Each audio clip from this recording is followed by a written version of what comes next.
Shall I start? Namaskar and happy Women's Day to all dignitaries and dear participants. I, Dr. Mainde, welcome you all in this plenary session. ICSSR WRC Mumbai sponsored 2 days multidisciplinary national virtual conference on social implications of artificial intelligence on women athlete, women health and nutrition in the light of COVID-19 pandemic. The topic of the plenary sessions are, the first topic is role of artificial intelligence in women's health and nutrition counseling. And second topic is use of artificial intelligence and precision nutrition. Chairperson of this session is Dr. Rajeshri Vaishnav, Dean, Faculty of Interdisciplinary Studies, Rashtrasanta Tukdoji Maharaj, Nagpur University, Nagpur. She is actively involved in research in the field of educational technology, psychology, and interdisciplinary research in education. She has authored 16 books of international repute in the field of education. These are some books are highly appreciated by international readers, that is Teaching Strategies for Attention Deficit Hyperactivity Disorder, Group Guidance for Adolescent Teaching Strategy for Attention, and Virtual Classroom for Teaching. I welcome you, ma'am, on the behalf of CP and Barar College and organizing committee of this conference. The first plenary speaker is Dr. Renuka Mainde. She is clinical nutritionist working in the field of nutrition and lifestyle disease management for last 18 years. She is educator and hold the teaching experience to graduate and postgraduate studies for more than 7 years. She is effective public speaker in the field of nutrition and wellness. She has worked as chief dietitian with the top tertiary care corporate hospitals in Mumbai, Baroda, Aurangabad, and Nagpur. She was nutritionist with ISCL Taj Hotels and Resorts and faculty for IHMA, leading school of hotels owned by Taj Groups. She is regularly conducting corporate trainings on diet and wellness to national and multinational companies, schools, colleges, and various government institutions. She received gold medal in her master degree with special meritorious award in the graduation level. She was awarded PhD in food science and nutrition.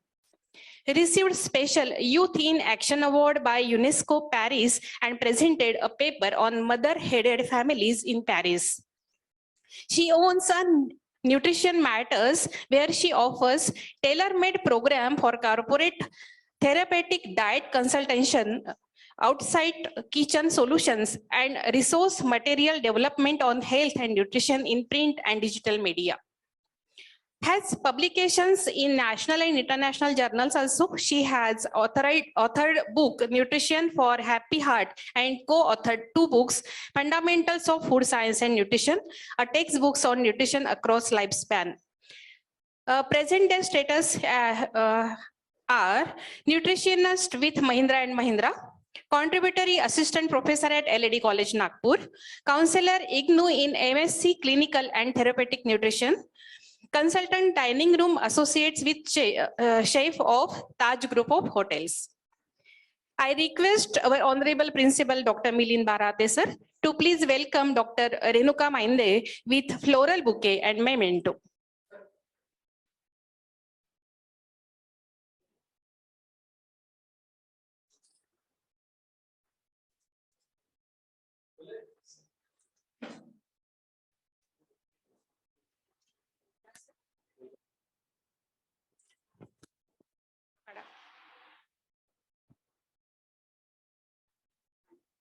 Thank you, sir. Thank you so much.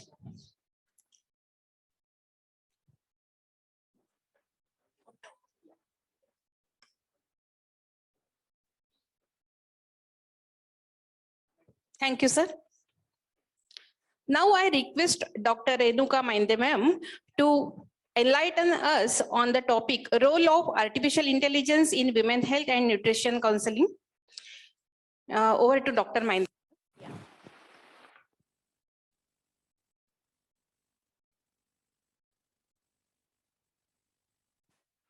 Okay. Am I audible properly? Okay. So at the outset, I want to extend my warm greetings to all the women delegates, speakers, and the participants on the occasion of International Women's Day. At the outset, I also wish to acknowledge my gratitude towards Dr. Milind Bharate sir, who is a principal of CPN Berar School, Medha ma'am, and of course, Prerna Ratnaparki ma'am, an entire staff of CPN Berar. I begin my presentation. I've been given a very interesting topic, role of artificial intelligence in nutrition and women's health. So to begin the journey, it is always, we have seen that, you know, who rules, where the COVID has taught us that health is precious and precious health is controlled by your 5 feet 10 inch. Sir, my presentation.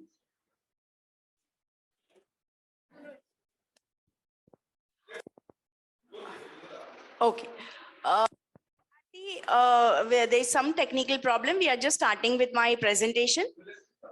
Okay, fine. So to begin the journey, I always state that, you know, your 5 feet 10 inch long body is controlled by your tiny tongue. So actually, who rules your body? Definitely your tongue, your taste. And मैं ये कहना चाहूंगी कि जब बच्चा पैदा होता है, he is not born with any particular taste. The religion, the culture, the availability, the region specific dominates the taste bud, and then pattern also decides on the developing the taste. Well, we have seen the change in our eating pattern. We call it nutrition transition, right? Wherein your traditional food is replaced by something which is unhealthy. Now, you would understand that initially, you know, there used to be a pyramid. Now, your food pyramid is replaced by the plate model concept. And what is that plate model concept is? Basically, they have taken this from India, right? Slight change, yeah. And then I just want to add here that, you know, the plate model has, plate concept have come up, wherein they have said that your Indian plate is extremely healthy because it has got everything, roti, sabzi, carbohydrates, fiber, probiotics in terms of raita, probably kadhi in form of symbiotic. So it's a very complete balanced nutrition, right? Moving to our next slide that talks about, you know, the change in the eating pattern. यानी हमारे जो खाने में बदलाव आया है, you know, whenever we do the counseling, हम लोग हमेशा patient को पूछना चाहते हैं कि आप खाना खाते हैं या consumption कितना है. The answer is very simple, that they don't eat maida, but then they start their day with maida in terms of biscuit, pav, which has brought the transition, right? And our traditional recipes like upma, poha, dalia, then, you know, usal, ya fir paratha ho gaya, that has been replaced. So the need of the hour is ki traditional or slide.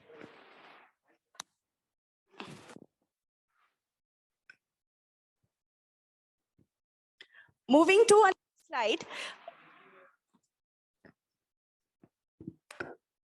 Moving to a next slide that is talking about the changing portion size. Now, this is a major problem we all face, right? You all must have seen this movie where you can see the amount of food in the plates.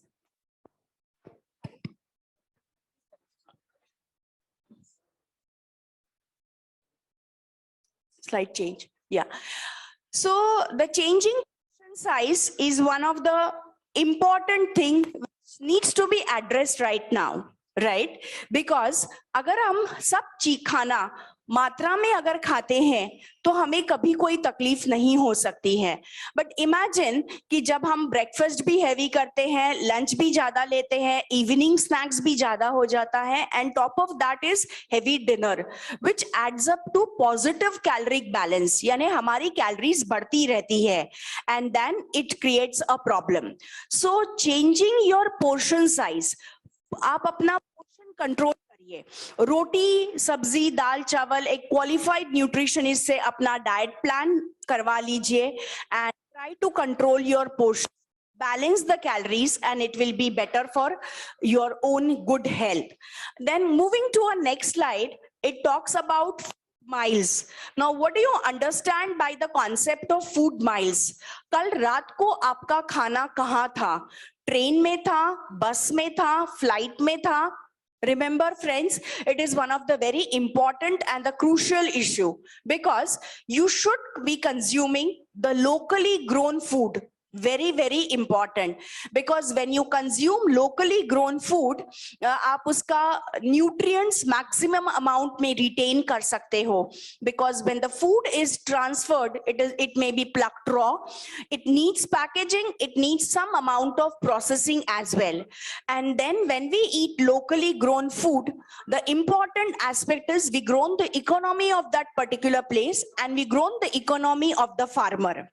Moving on to our next slide, as we have seen the change in the nutrition eating pattern, the nutrition transition, similarly, we are also seeing the change in the lifestyle transition. That means hamara smoking, like if you see the prevalence, smoking prevalence is very high, tobacco consumption is there. Physical inactivity, लोगों के पास आज time नहीं है कसरत करने के लिए, and that's all leads to a some or the other risk factor for the non communicable diseases. Moving to our next slide, that is prevalence of chronic disease in the woman. That is particularly my topic. Now, अगर हम महिलाओं की बीमारियों के बारे में बात करते हैं या prevalence के बारे में बात करते हैं, so there are 8 specific problems also, like talking about the perimenopausal phase, wherein obesity, dyslipidemia ये ज़्यादा मात्रा में पाया जाता है. अगर हम adolescent girls के बारे में बात करते हैं तो it leads to PCOS, which is very commonly found in most of the adolescent girls because of wrong eating pattern.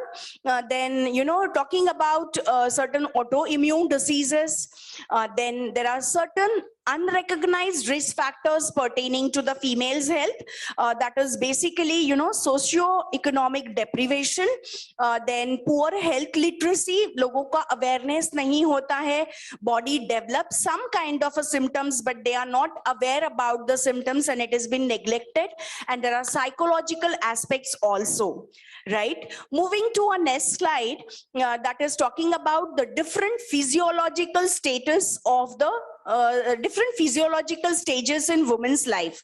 Now that is basically childhood, puberty, that is the big and the menarche leads to basically the challenges as the child girl is so the requirement of calcium and iron, protein is increased. During adulthood, the lady is planning for the pregnancy, so again that's one of the important aspect. Requirement of nutrients is increased. Then followed by pregnancy and lactation. So again, the requirement of protein, calcium and fats is increased. Automatically the carbohydrates needs to be balanced properly with a special emphasis on micronutrients. And the last phase is a menopause, wherein there is a hormonal shift, and the non-communicable diseases is very common at that particular stage, and then diabetes, coronary artery disease, these are all very common. Next slide. Now talking about coming to a main topic of artificial intelligence. Artificial intelligence and its role in nutrition. Now talking about the nutritionist, basically nutrition is the qualified person who has done her master's in field of nutrition from a recognized university, and based on your physiological status, your height, weight, other parameters, she prescribes a therapeutic diet plan with a balance of macro and micronutrients, यानी protein, carbohydrate, fats का balance करके आपको diet plan दिया जाता है. But talking about the artificial intelligent dietitian, it's a computer based operating system which talks about, that tracks your, you have to fit in your systems. You have to fit in your inputs in that, height, weight, then your present physiological status, amount of food consumed, and based on that, then the artificial intelligent dietitian will prescribe the diet to you. Next slide. Sir, next slide. Shift one more. One again. Yes.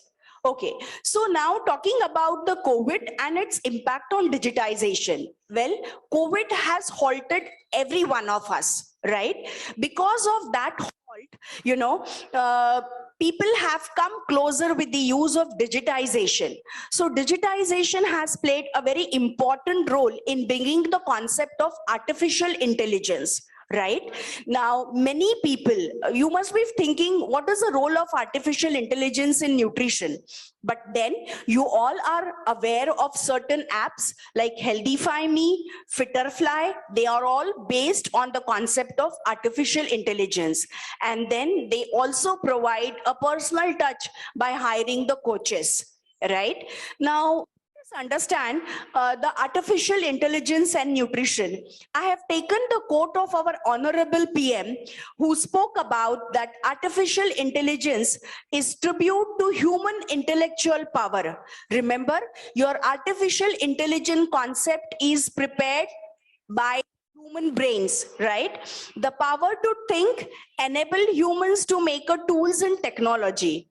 Now today these tools and technologies also have acquired the power to learn and think.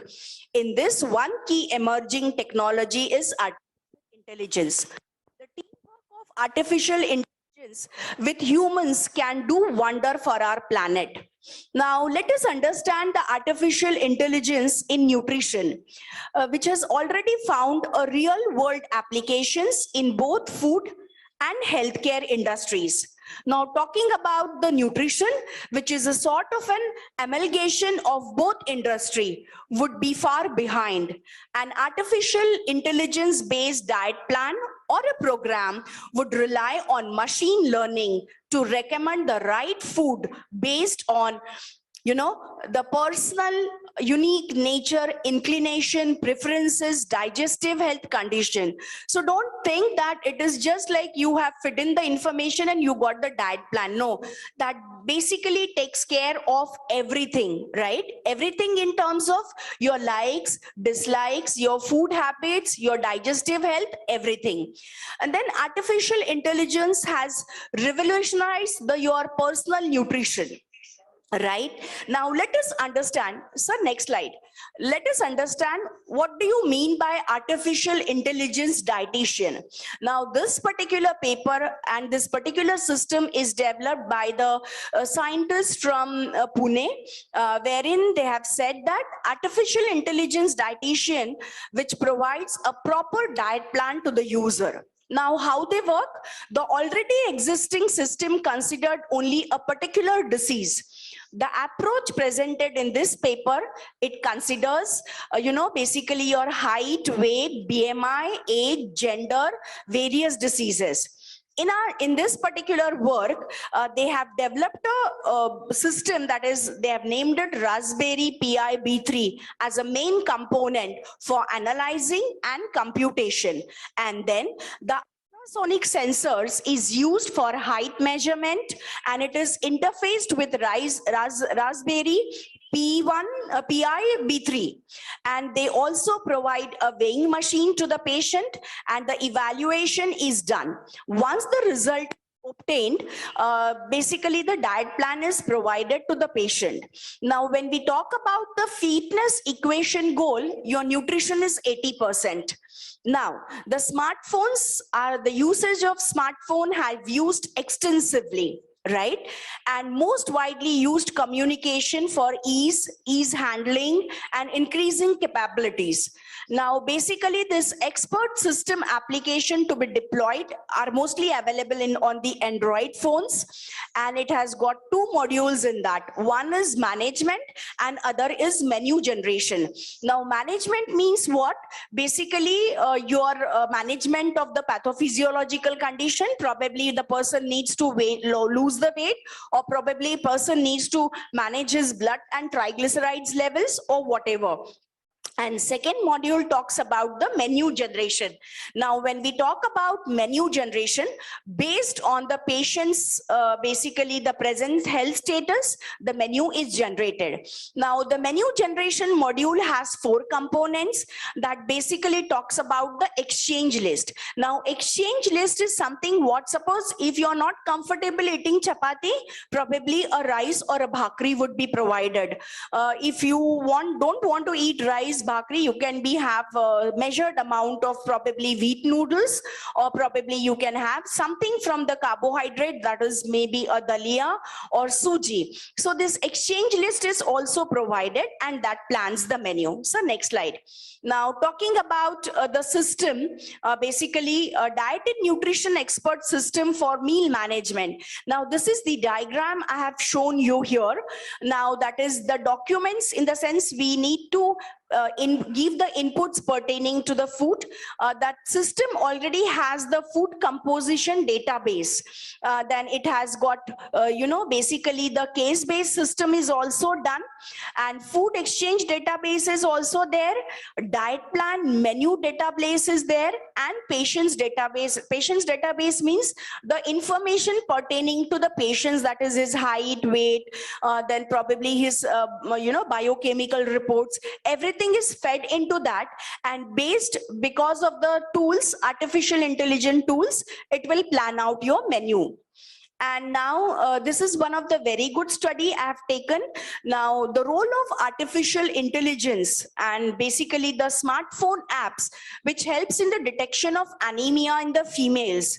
Now, talking about anemia, it's a major common public health concern affecting both developed and developing countries. Now, talking about the signs and symptoms, the pallor is one of the important sign and symptoms, which is basically exposed to the tissues of human body to estimate the anemia. Now, pallor is characterized by lack of color in the skin and mucous membrane due to basically the low level of circulating hemoglobin. Now, in this particular, the app, they have done the digital analysis of images of the exposed human tissues based on use of smartphones, conjunctiva analysis, and also the fingertip analysis and nail analysis. The person has to take the photograph as shown in the picture. Next slide, sir. As shown in the picture, the person has to take the photographs and upload the messages. Once the messages is uploaded, photographic images is uploaded, that helps in detection of anemia. Now, in the country like India, this particular app or particular, the artificial intelligence tool can be of great help, because the recent report, of NFHS 2021 says that 50% of women in Maharashtra in the age group of 14 to 49 years have anemia. Right. So this particular image where the patient has taken the photographs, and based on the photograph analysis, the anemia can be ruled out. Once the anemia is ruled out, it doesn't mean that you don't have to undergo the biochemical estimation. Of course, the clinicians would take a call whether the person needs to undergo the further testing, and definitely this kind of apps will be of great help to rule out the borderline or the baseline anemia.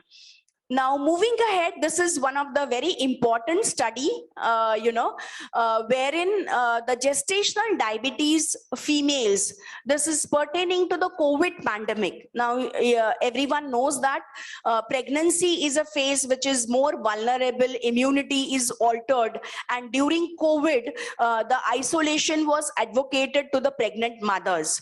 But those who developed the diabetes during pregnancy, this particular app has made a great help, and this particular study is been done in the Japan, and they have done the study, they have done the in total meta-analysis of 32 randomized controlled trials, wherein 5,108 patients were analyzed, and they have said that the GDM can be effectively controlled and reduces the risk of pregnancy complication. In 2016, this particular app is developed, that is called Mainde, and it's basically designated to manage the GDM, that is gestational diabetes mellitus, which occurs during pregnancy. Now, talking about this particular slide, they have studied the 20 pregnant mothers, and in this we have seen that the mothers have shown the excellent improvement. They have got the diet plans, and there was a change in their postprandial blood glucose levels. They could manage to take the insulin levels properly. So, even such kind of an app could be of great help in order to prevent the exposures, and of course unnecessarily, saving the time also. Now, this is, I'm talking about artificial intelligence in nutritional status assessment.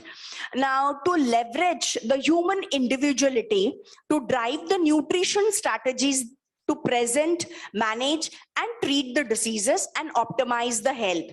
Now, usually 24 hours diet recall, food diary, 3 days weight method are globally accepted. Now, in this particular app, face recognition was done. Based on the face recognition, the further protocol was adopted. Even in this artificial intelligence-based nutritional assessment system for elderly patient, which required the webcams, right? The images were taken, and it was taken in 3 stages, such as segmentation, recognition, and estimation of portion control. And algorithms were developed based on the data sets, such as food, ingredient, images, nutrition information from food labels. So I just want to clarify here is how your artificial intelligence system works here is basically there are so many datas are made, so many data is collected, and it is made entry into the system, and based on that database, basically the different nutritive value of that particular recipe is been provided, and that helps. Now, the another boon I want to talk to you here about the artificial intelligence and assessment of nutritional status. Whenever we do the counseling or take the in-person data, the person usually has inhibition, like telling that I'm eating so much portion of food, so they may likely to deviate providing the information. But when it comes to the artificial intelligence system, probably they are not having any kind of a fear, and the patient may give the right information. Now, similar kind of a study was also conducted on the hospitalized patient. Now, malnutrition in the hospitalized patient is one of the very serious, risk factor which delays the hospital stay, put extra on healthcare expenses, and increases the hospital stay also. So basically, in this particular, before the food was given to the patient, the nutritive value was noted down, and once the patient has finished the food, again the quantity was recognized, and that has shown how much patient has consumed food, where he was deficient, and such tools. Now, why artificial intelligence tools? Because it reduces the manpower, and that other manpower can be channelized in some other way. Now, the last, my slide or this paper is basically artificial intelligence supported automated nutritional intervention on glycemic control in patients with type 2 diabetes mellitus. Now, in this particular study, what they have done, basically they have done a control and experimental group. In the control group, they have given 50 patients to the artificial intelligent dietitian and 50 patients to the nutritional conventional dietitian. And they have studied whether the artificial intelligent app is good or whether the, the conventional nutrition good. I think it is 23rd slide, sir. Okay. Now, talking about this particular paper, the strength of the AI-based group was the accuracy and the validity of dietary evaluation was excellent. They have developed the app that is called Ascan app that has validated the weighted dietary record, gold standard and personalization goal setting was also done. Now, this was the strength of that particular app. Now, the feedback was tailor-made as the data was made entry into that, and then based on the preferences, likes and dislikes, the medicines were given to the patients, and they were able to consume that because the food which they have consumed, the modifications were done and their own likings were taken into consideration. Similarly, like this was the app wherein the patients had given the photographs of what they have consumed, and based on that they had nutritional intake.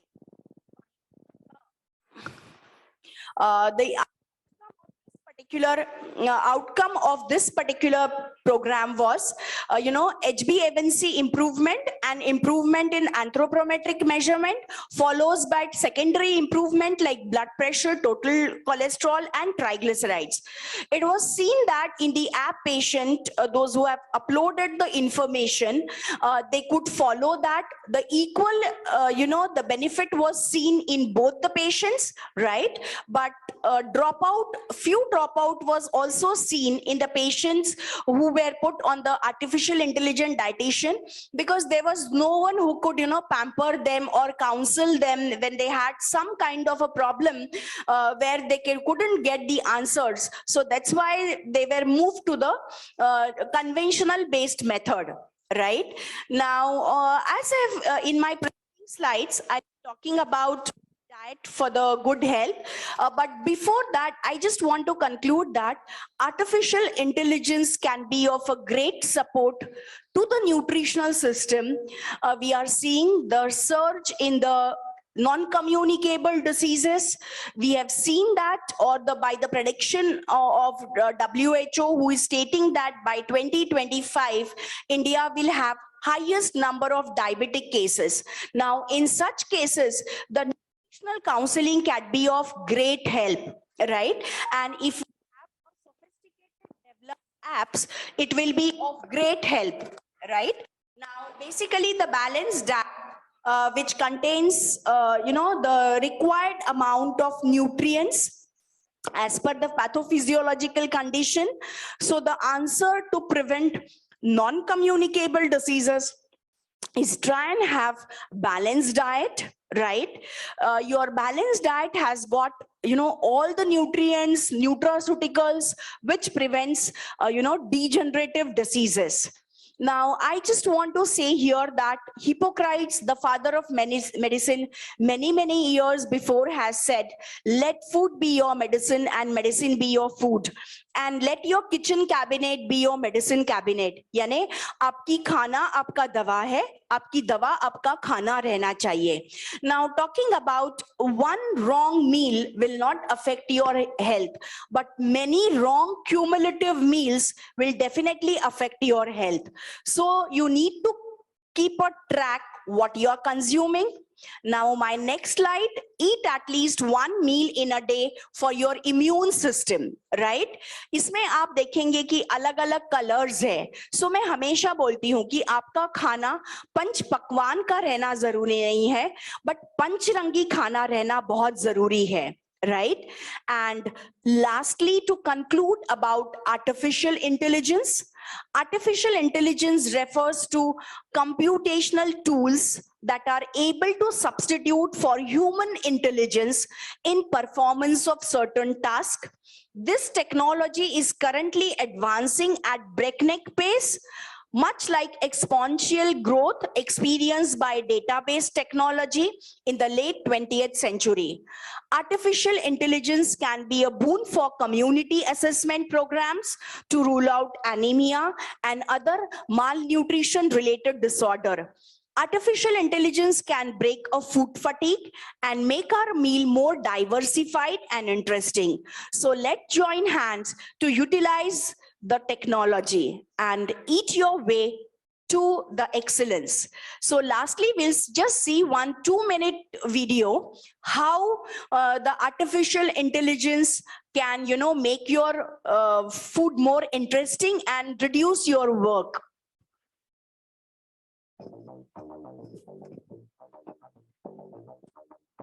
This is a game-changing step into the future of cooking at home. Molly brings you the world's first fully robotic kitchen. The Molly Robotic Kitchen allows you to save time, free up your day from routine cooking, plan and adapt your menu according to different diets and lifestyles. Enjoy international cuisine anytime. Control calories and get cooking tips and recipes from chefs around the world.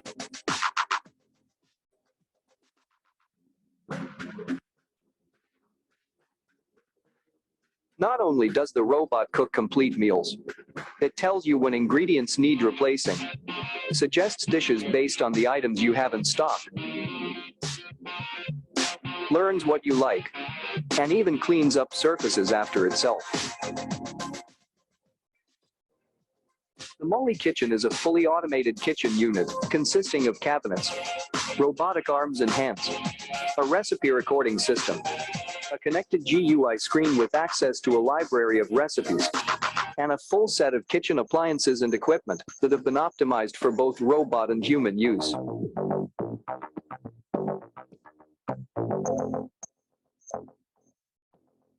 To create your kitchen, you can use Molly's Kitchen Configurator. The basic model, Molly X, foresees the required sequences, navigates complex appliances operations, and helps you cook meals from around the globe. Priced at £99,099, about US $136,300 for a premium configuration, X Kitchen is set for upgrade to our kitchen via robotic system installation without changing the main kitchen module. Complete with a robotic hands module, our kitchen won the Best of the Best CES award. Priced at £248,000, about US $341,000 for premium configuration, it streamlines the everyday culinary experience, bridging the gap between home and professional cooking. Would you trust a robot to cook your meal?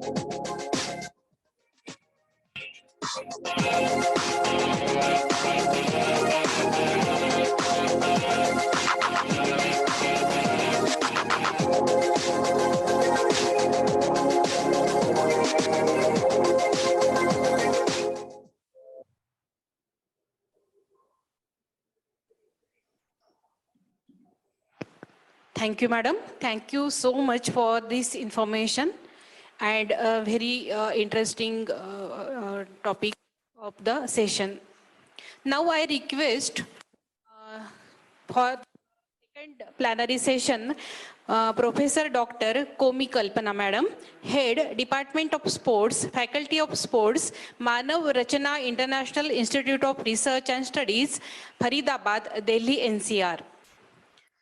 I would like to introduce her. Dr. Kommi Kalpana is Professor and Head, Department of Sports, Manav Rachna, International Institute of Research and Studies, Delhi NCR. Prior to this, she worked as an Associate Dean at Faculty of Allied Health Sciences, SGT University, and Scientist D in Sports Nutrition at MYAS MIAS, NIN, Department of Sports Science, ICMAR, National Institute of Nutrition, Hyderabad. Dr. Kalpana completed her doctoral degree in sports nutrition from Sri Venkateswara University, Tirupati. She has more than 15 years of research and teaching experience in sport nutrition and clinical nutrition. She is a recipient of Young Scientist Award from Sri Venkateswara University, Tirupati for the year 2008 and Research Fellowship from Sports Authority of India for the year 2007. She ranked first in nutrition in undergraduation PG and PhD entrance exam conducted by Sri Venkateswara University and also received awards and rewards during her professional and academic career. She has published more than 20 papers in national and international journals of repute and presented papers as a speaker, resource person in many international and national seminars and conferences.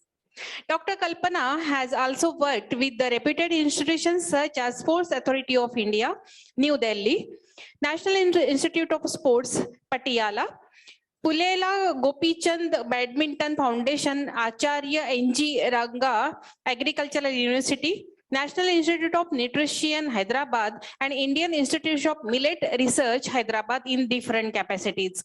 She had given nutritional support to Olympic, Commonwealth, Asian Games, and other international and national probable to SAJ, New Delhi, NIS, Patiala, and Hyderabad. She has provided nutrition support to Sardar Vallabhbhai Patel National Police Academy, Government of India, Hyderabad, National Cadet Corps, Government of India, New Delhi, Telangana State Police Academy, Government of Telangana, Hyderabad, Telangana State Tribal Welfare School, Government of Telangana, Hyderabad, Kho Federation of India. She is involved as a member in academic councils and was a resource person and also part of conducting national and international conference, seminars and workshops. She is a receiver of more than 10 scientific journals. I heartiest welcome you, ma'am, in this conference and request you to please enlighten us on the topic use of artificial intelligence and precision nutrition. Over to Kalpana, ma'am. For the introduction. At the outset, I would like to congratulate CP and bearer ES College, Nagpur, and I'm thankful to Principal Mr. Milind sir and other organizing committee members for giving me the opportunity. Now I would share the screen to you. Just give me a minute.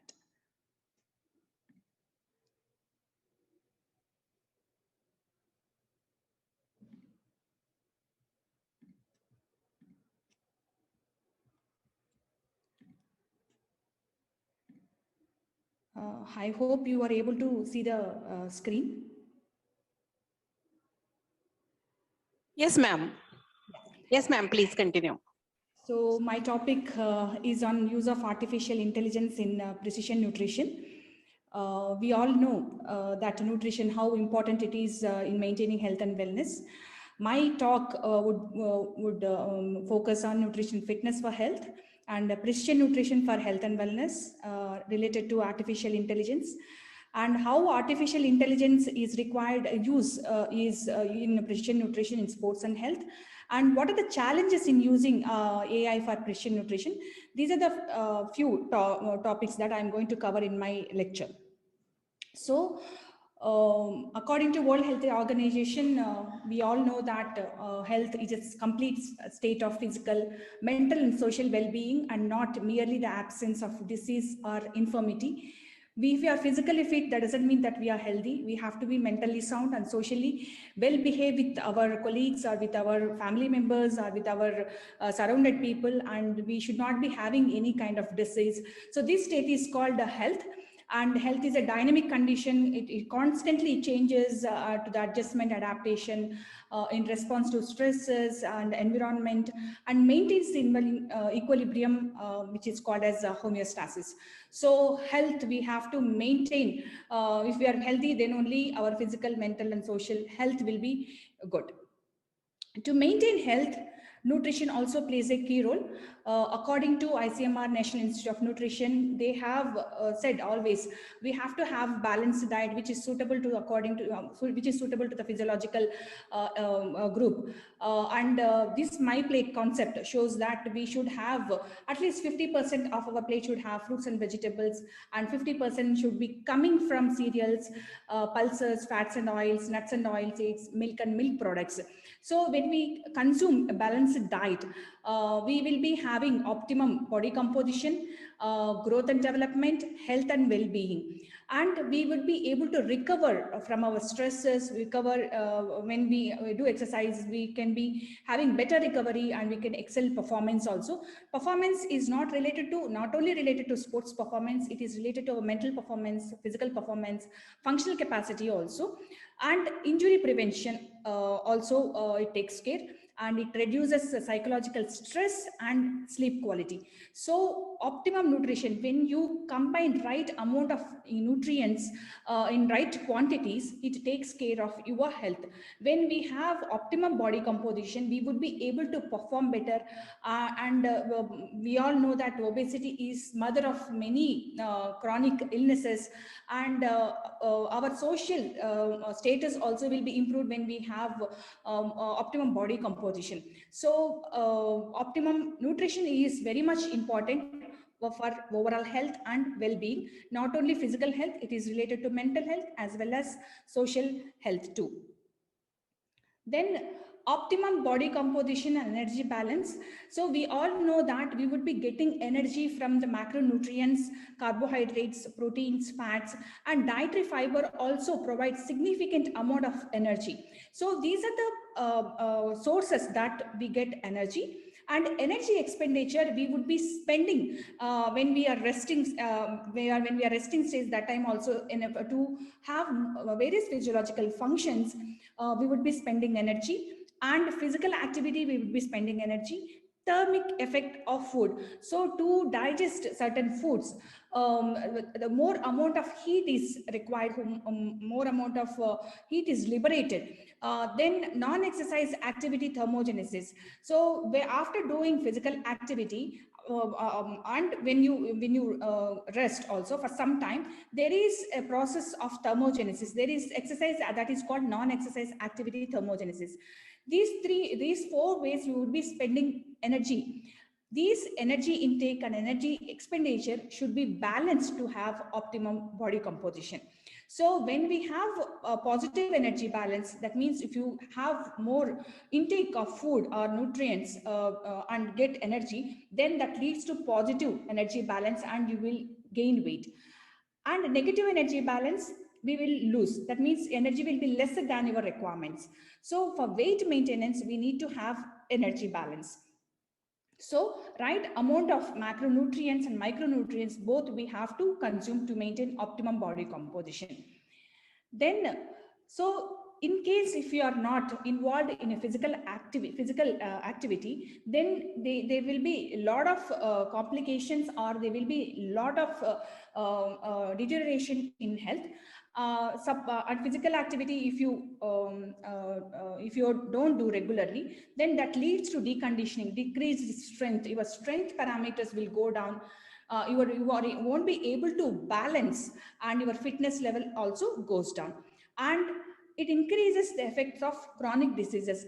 Your quality of life will be decreased, and you will be more prone to fatigue and depressive symptoms, mental health disturbances you will have, metabolic disturbances we will have, and people prone to chronic diseases, and functional capacity is reduced. They won't be able to work for a longer period, and work output also will be lessened. So physical activity is very important. Maintaining optimum body composition, having right amount of nutrients and right amount of physical activity is very much important to have overall health. Then when we do physical activity, there are a lot of health benefits. So our sleep problems will get reduced. If many people nowadays are more prone to sleep disorders due to various reasons, maybe because of stress levels at office or due to COVID, there could be various reasons. So sleep problems will get lessened when we do physical activity. Lung function will be improved. Immunity, excuse me, immune status and resistance to infectious diseases will be improved. Our energy levels will be higher. Obesity and overweight will be reduced. Risk to cardiovascular diseases, diabetes, hypertension will be decreased. Your self-esteem and self-confidence will be higher. So there are a lot of studies on health benefits of physical activity. Sustained physical activity typically associated with health benefits. As I said, it improves mental, physical, and social well-being, and decreases the mortality risk. And 2 weeks reduction daily steps from 10,000 to 15,000 impairs insulin sensitivity, lipid metabolism, and increases visceral fat, decreases fat-free mass, and cardiovascular fitness in healthy adults. So we have to work out daily to not to prone to various disorders or imbalances or homeostasis or imbalances in the body.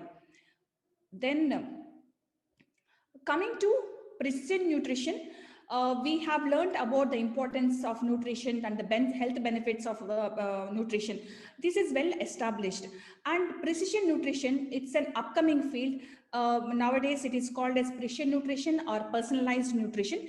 And it deals with a more comprehensive and dynamic nutritional recommendations based on shifting and interacting parameters in a person's internal and external environment throughout the life. So what is happening in our body, according to that, what molecular level, cellular level, functional level, or environment, external environment also. So based on that, personalized nutrition will be provided. So here in precision nutrition, it involves customization of nutritional interventions. Suppose if a diabetic person is required certain amount of carbohydrates, then it tells what type of carbohydrate from which source it should be considered based on his phenotype or genotype. Phenotype as well as phenotype and environment, and according to the situations it tells what kind of carbohydrate they have to consider at that present time. And production of custom made foods. Suppose I may not be I'm allergic to gluten, so it tells that you are allergic to gluten, so you should not be consuming gluten-rich foods based on physiological, genetical, ethnic, and cultural economic background of the individual. This precision nutrition is an upcoming field and it has a promising future, but many aspects remain challenges, may remain as challenges in this precision nutrition. So we will deal what are those challenges, how to overcome those challenges. Then precision nutrition, not only everybody thinks that precision nutrition, we have to know about nutrigenomics, and based on that precision nutrition will be given. No, precision nutrition plate, it has it takes the information related to dietary habits, food behavior and physical activity, and phenotyping also called physiological group. Phenotype is what our look is outside, and the metabolomics, microbiota, and nutrigenomics. So precision nutrition, when we are giving a personalized nutrition or precision nutrition, we will be considering all these components and we will be providing a customized diet. Then precision nutrition also involves the management of big data and prospective ethical analysis for convergence of agrogenomics, nutrigenomics, nutriproteomics, and nutrimetabolomics. So it involves a big data. As I said, it is not only related to nutritional genomics. So nutritional genomics is one aspect of precision nutrition, but nutritional genomics is not the only one which deals the precision nutrition. So nutrigenomics, it is interaction between genotype and diet affects health outcomes, that is genetics, and how diet can influence gene expression. So how diet can influence gene expression deals by nutrigenomics and nutriepigenomics.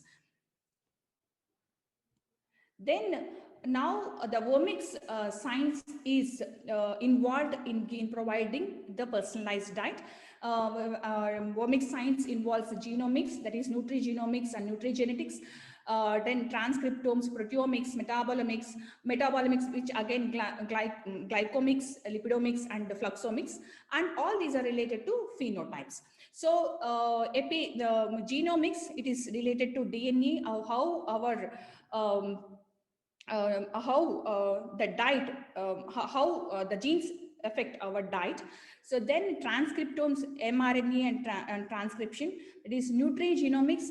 Then proteins, what are the proteins protein composition of that particular phenotype. And metabolomics, it deals with metabolites and metabolites. Then pre-transcriptional modifications such as gene activation, inactivation, and causal relationship between genes and products, all these taken care by this omics science. Then why this omics science is very important? So genomics, transcriptome, proteomics, cytomics, and metabolomics, these aspects deals with different areas. So genomics, whether the person is susceptible to cardiovascular disease, or susceptible to obesity, or susceptible to diabetes, or susceptible to that particular performance in related to sports, like how much severe it can be to that person, and what is the response therapy we have to provide. So that is taken care by genomics. And transcriptomes, proteomics, cytometrics, and metabolomics, they takes care of diagnosis of the disease, activity, severity, and damage, and responsive therapy they take care. So multidimensional understanding of the disease biology is important to provide any therapy to that person. And is this multi-dimensional omic approach and validation of biomarkers to probe multi-dimensional phases of disease biology is important. So there are robust biomarker disease development and validation is required in this direction. We don't have the data related to all the disease conditions. So it is an upcoming field based on the information what is available now, that we cannot provide precision nutrition. Okay. Then coming to in providing precision nutrition, there are 4 P's. One is predictive, personalized, preventive, and participatory. So this is a 4P medicine. So predictive, so based on genomics, we can predict how the person, whether the person is prone to this particular disease condition or not. And based on that, we can provide personalized nutrition, and we can prevent and participatory. So here, if you provide nutrigenetics, diet based on nutrigenetics, nutrigenomics, epigenetics, epigenomics, microbiome, metagenomics, and proteomics and metabolomics, then we can reduce a person's unhealthy, we can make an unhealthy person to a healthy condition. So here we can provide based on that particular phenotype, or based on this omics approach, and right amount of fiber, vitamins, and minerals and macronutrients which are suitable to person, that can be provided. So based on that, the person's unhealthy condition can be changed to a healthy condition. Then there are different levels in providing precision nutrition. One is stratified nutrition, the other one is individualized nutrition, then the third one is genotype direction nutrition. First, we have to know the person's guidelines, like what are the guidelines for subpopulations like age, gender, and other social determinants we have to find out. And individualized nutrition, according to phenotype, his likes and dislikes, cultural and ethnic aspects also we have to know. And based on that, we have to, after that, we should know their omics, through omics science, we have to know their biomarkers, their genotyping, and based on that, we can provide precision nutrition. Then here I have gotten one example how obesity can be treated with this precision nutrition. So there is a genetic score based on obesity prediction. And if the person is having highest genetic score of that particular disease, then based on that nutrient intake is provided. Here the person is person's obesity score is higher, genetic score is higher. Then here based on that they have converted white adipose tissue to black adipose tissue so that thermogenesis can be increased. If the person is having a brown adipose tissue, then thermogenesis will be higher and he would be able to spend more amount of energy, and that can be converted to that will lead to maintain a healthy body weight. Then coming to artificial intelligence, we will be learning about artificial intelligence, why this is important. So these artificial intelligence techniques are inspired by nature. These intelligent systems imitate various aspects of human behavior such as learning, perception, reasoning, evaluation, and adaptation. How humans behave in similar way, machines also will behave and interpret the data, complex data, and deliver the health and suggest what is required at particular person. These AI represent algorithms for solving real world problems that are similar to the problems solved by natural systems like humans. So based on a methodological algorithm of adaptability to the environment. And whereas our human intelligence distinguishes fundamental adaptation to newer circumstances, but here that possibility won't be there. We have to feed the information to solve the problem by machines. Then these AI techniques, there are 5 AI techniques. One is fuzzy logic. It is reasoning, how humans reason. Similarly, if this fuzzy logic make rational decisions of uncertainty and imprecision. And artificial neural networks, just like a brain, human,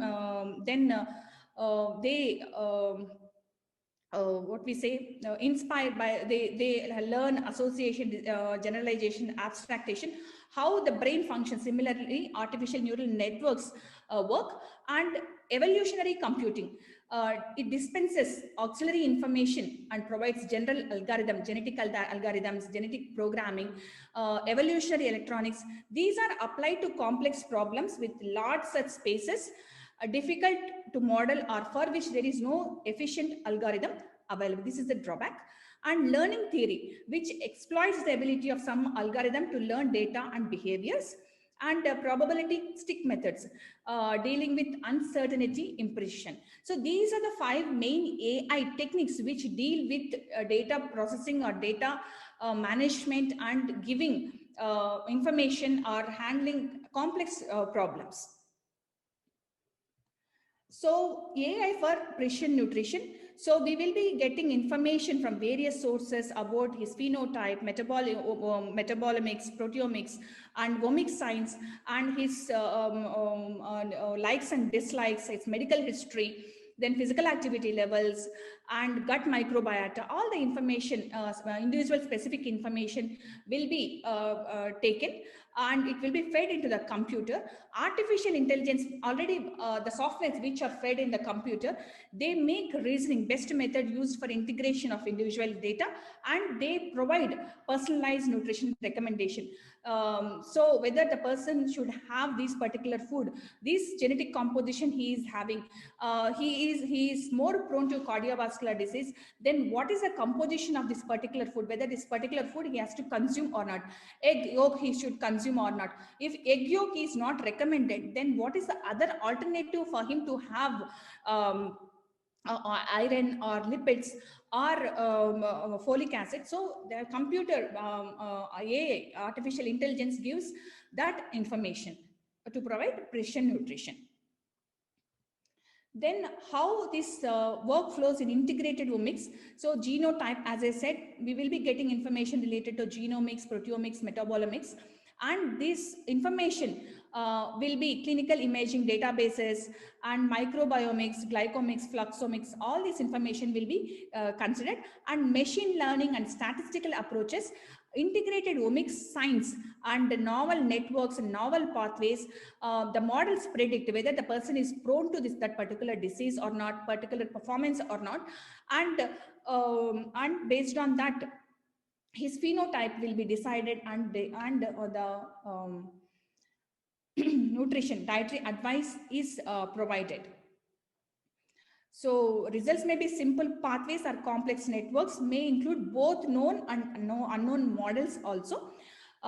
Predict health status and disease status for therapeutic intervention, or reveal spatiotemporal regulation of systems such as cell, tissues, and organ type specificity. This omic approach, integrating all the information, environmental information and genotype, and based on that, health and disease condition will be predicted, and preventive medicine or preventive nutrition can be provided. This same algorithm is applicable to preventive medicine, also preventive precision medicine.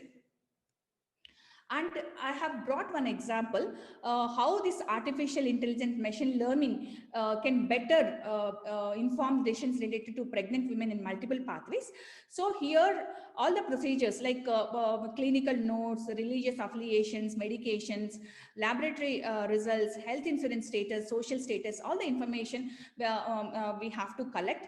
And based on that, artificial intelligence and machine learning methods through networks, they will be providing the maternal fetal outcomes. So if whether in the testing phase, whether this information is reliable or not, same model can be applied to animals, and we can see the output very quickly, and based on that, patient can be suggested.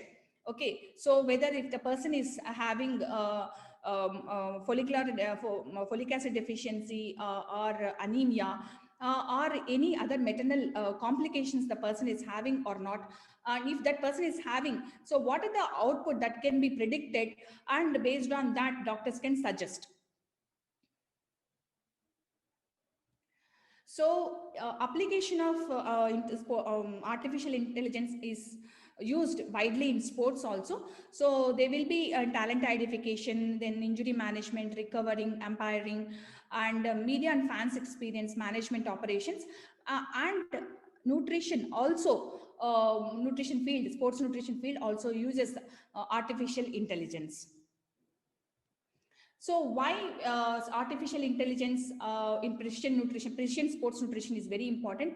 One size won't fit for everyone. So our phenotype is different, our genotyping is different, our biomarkers are different, our environmental conditions are different, our physical fitness status is different, and sports nutrition always deals with nutrition for physical fitness, and training, different training, they will be involved, high intensity, low intensity, moderate training, at different phases of training, like pre-competition, competition, and recovery phases.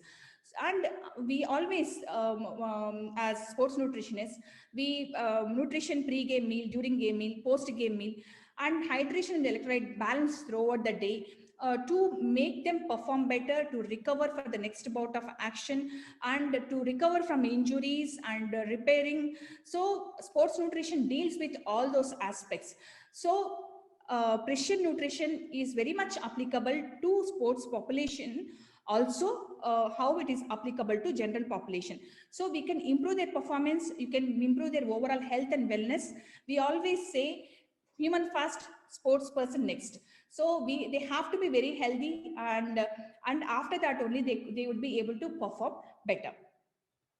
So there are so many factors which can relate to performance. One is their genetic potential, their academics, training, social life, sleep quality, nutrition, physical environment, coaches and athletes relationship. So all these are related factors. When we are giving precision nutrition, so we will be getting information about all these, and based on that, using artificial intelligence or algorithms, we would be able to provide precision nutrition. So precision nutrition, nutritional quality, food behavior, nutrigenomics, microbiota, and we will be knowing, and their energy expenditure pattern, thermic effect of food, activity related physical activity. So all these are interrelated. So when the energy expenditure, precision energy expenditure, we know we would be able to provide precision nutrition. Similarly, vice versa. And precision metabolic phenotyping also, body composition, whether they are having ectomorphy, endomorphy, or mesomorphy, and adiposity phenotypes, whether they are having brown adipose tissue or white adipose tissue, or deep phenotyping and metabolomics, what are the biomarkers that they have. And if we know all this, then we would be able to provide whether they have to lose weight or they have to increase their lean body mass, metabolic health, how would be, and how the healthy behavior and disease prevention or performance would be. So based on that, we can provide precision nutrition. Then currently we don't have information related to omics, all the omics. We have information related to sports nutrigenomics, proteomics, metabolomics, or other omics approaches. Still it is not there in sports nutrition field, according to my knowledge. And we have information related to sports genomics. These, when we give food, so how the genes genes interact, or genes, how they would be. So suppose if I give caffeine to one genotype, that might improve the performance of an athlete, but some people it may not be effect, and some people it may not be, it may impair the performance. So if we identify those genes, whether coffee is able to improve the performance or not, so coffee can be given or avoided to those particular individual. At the same time, performance, they would be having muscle fibers, whether it is type 1 or type 2, whether the athlete is suitable to endurance sport or strength sport or power sport. Based on that, the athlete can be put to those sports. But we have more than 5 million genes, but we have not identified less than 5%. We have identified only less than 5%. At present moment, based on the information available, we won't be able to give right kind of precision nutrition based on nutrigenomics to athletes. Nowadays, there is a lot of information. We would be giving precision nutrition based on your genes, but we don't have sufficient information or evidence to provide that to athletes. So there are a few genes like caffeine. These are the caffeine sources and how it can improve the performance outcome.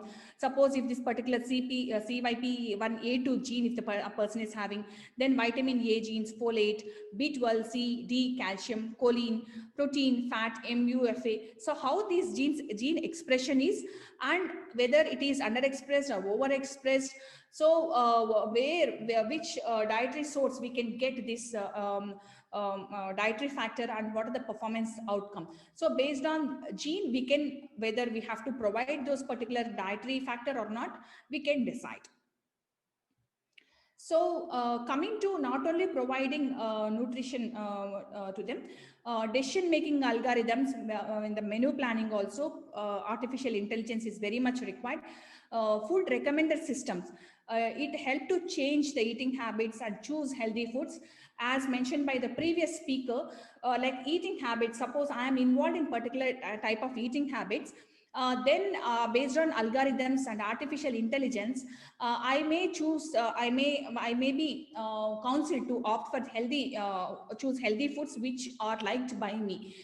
Then suitable information related to food ingredients, food items, which can be avoided or which can be included, also can be known through this artificial intelligence. And there are usage of smartphones and wearable devices. So this is these are promising tools to know the energy expenditure pattern and the intensity of training and duration of training. So based on that, we can know precision exercise and precision nutrition can be provided. And food tracking is an essential component. So this evaluates how much of calorie that is required that particular session. Then micronutrient, macronutrient requirements, hydration requirements, which plays a crucial role in athletes' performance. So based on that, individualized or customized meal plans can be provided to athletes for better performance and health. However, though we have all the benefits of artificial intelligence and precision nutrition, there are a lot of challenges. So one is that strengthening the science. I have said we have not, it is an upcoming field. We have not got the information, all the information related to disease conditions, performance, and phenotypes and genotypes also.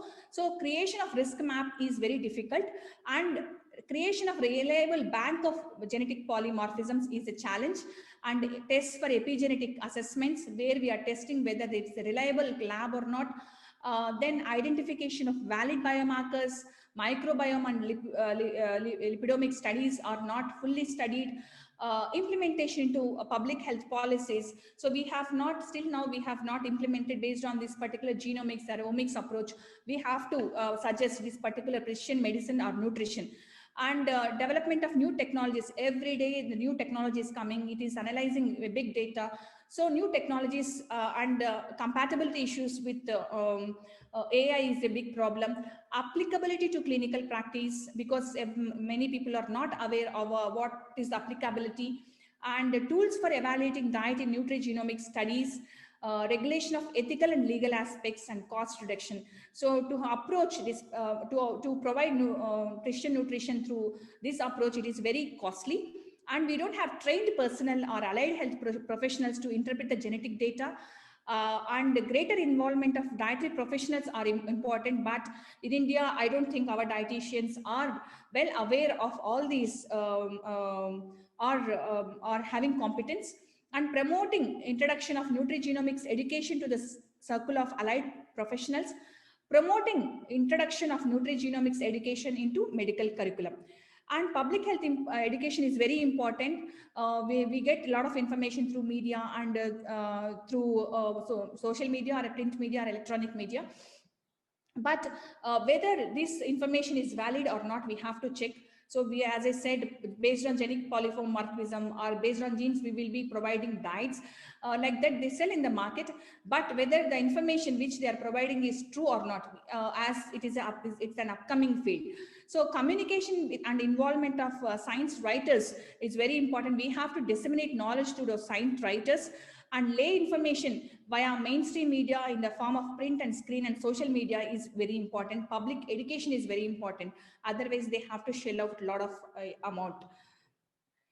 So my take-home message, the take-home messages would be a holistic understanding of health requires evaluating the interaction among genes, diet and gene products. Health and environmental exposure is very important.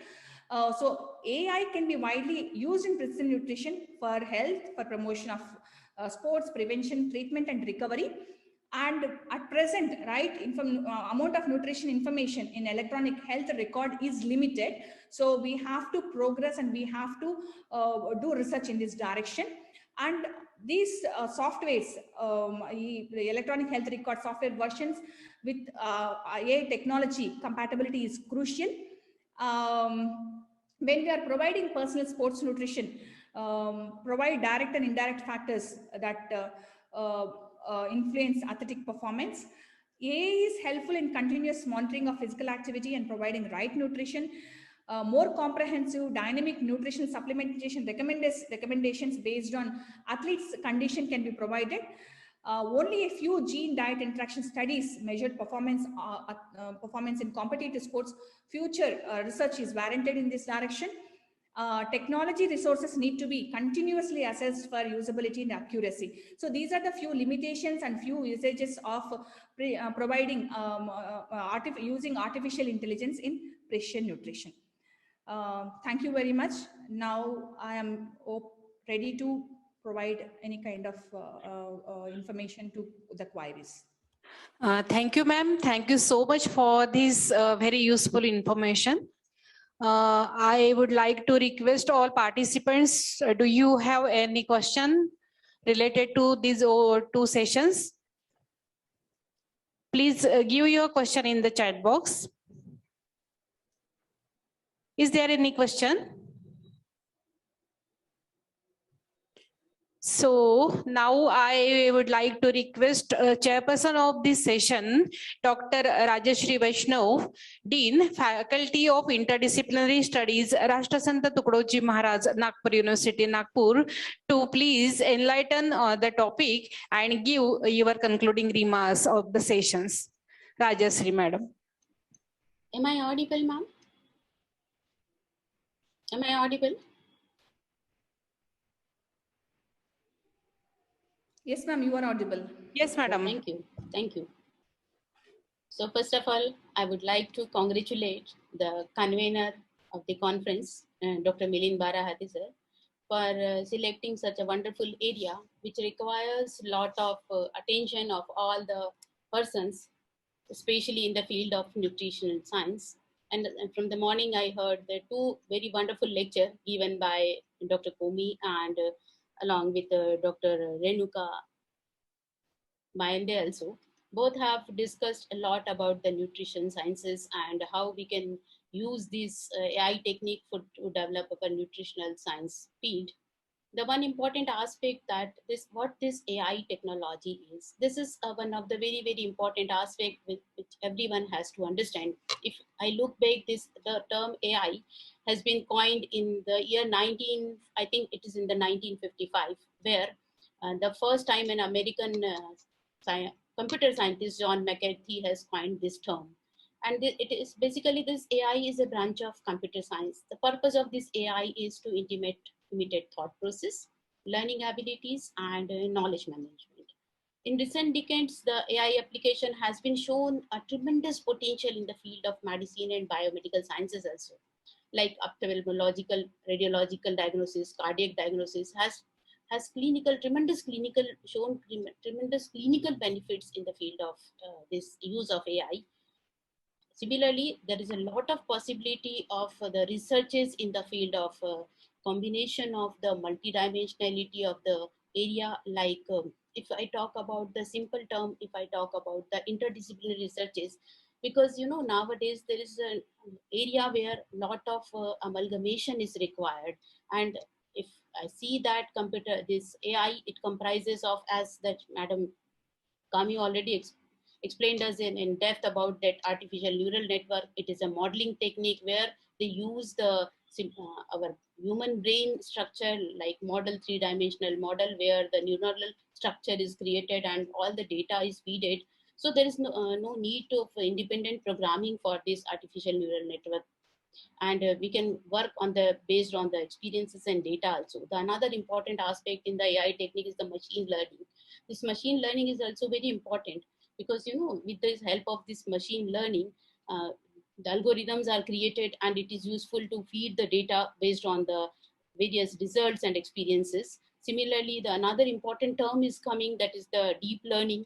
It is also a part of the AI domain, which is also having the recognition, like we have image and voice recognition. This deep learning technology works over that. And it is also helpful in the medical diagnosis. Because, if I remember that olden days, when the doctors just looking at your face, or the people looking at your face says that you are not well. The same technology can be applied in the field of, another very important in the field of this medical sciences and nutrition especially. Then another term which is very important that is coined nowadays with the AI technology is Internet of Things. Now, what is Internet of Things? It was used first time in the 1999.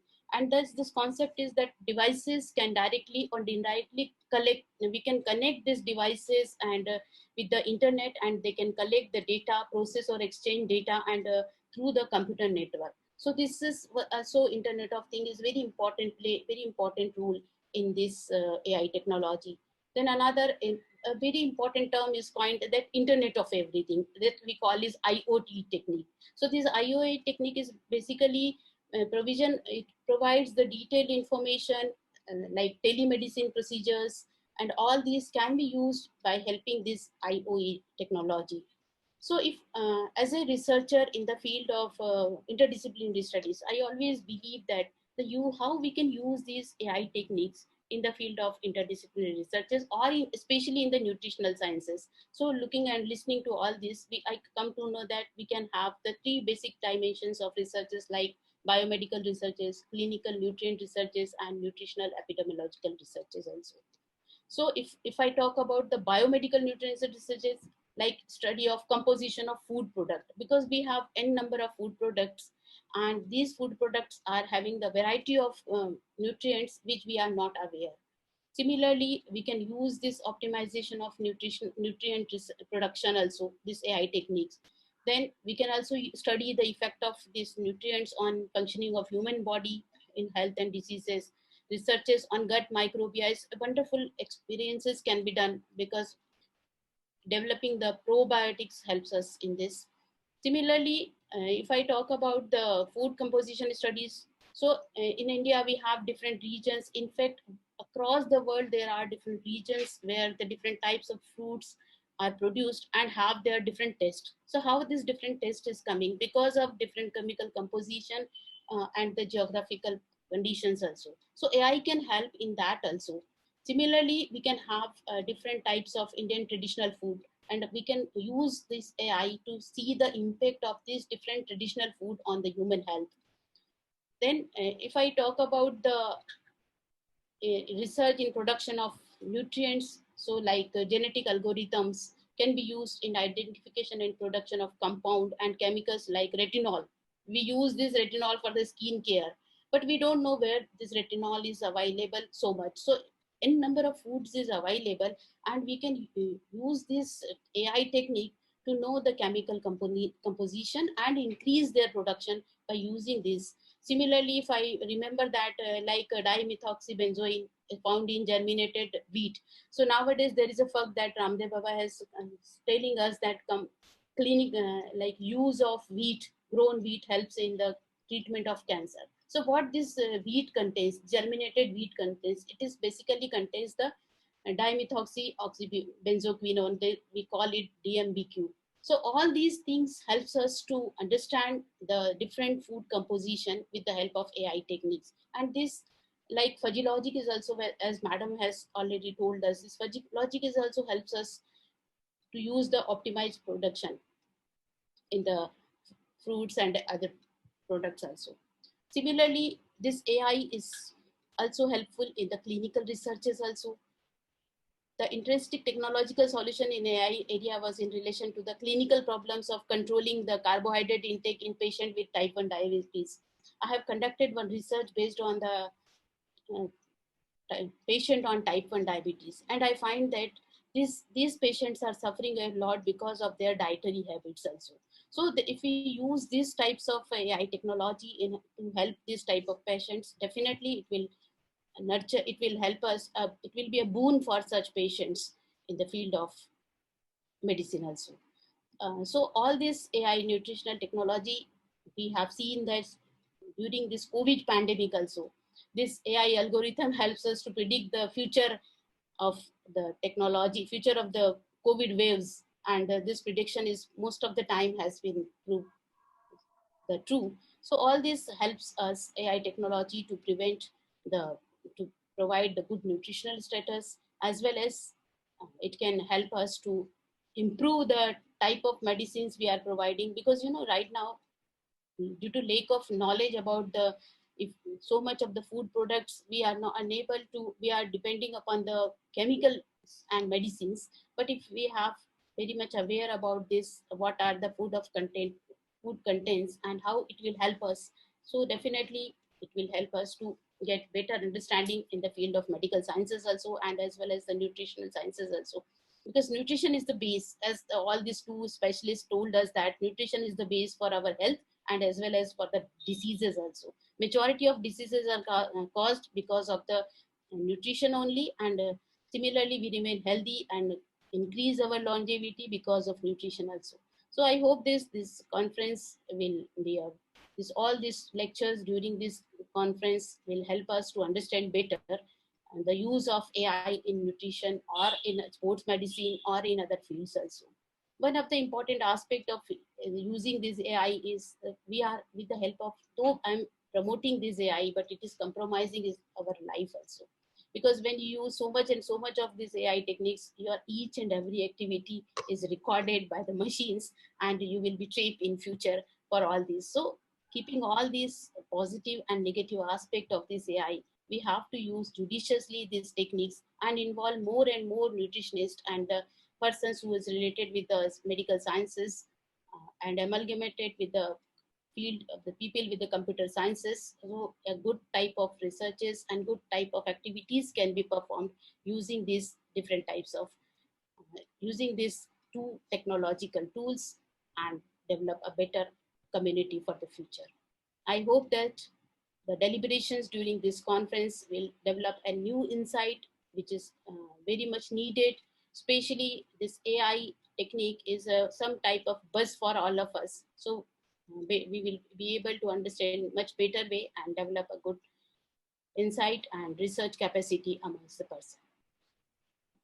On behalf of this session, I feel that it is I say my thanks to the Dr. Renuka also and Kommi Kalpana also for sharing your valuable insight and knowledge to us. Thank you so much.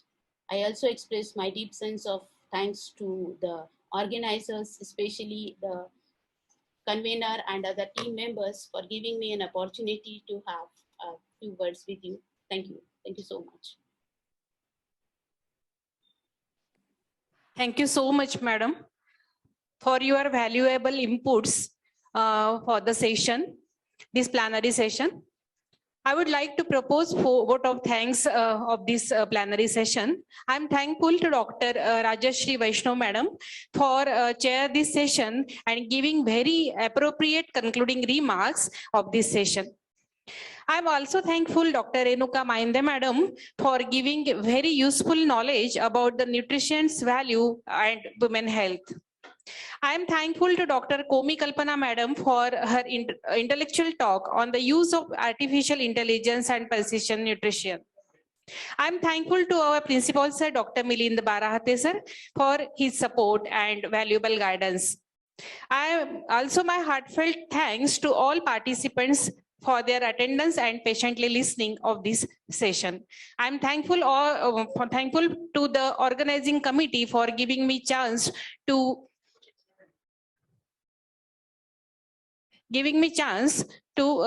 conclude this session and comparing this session.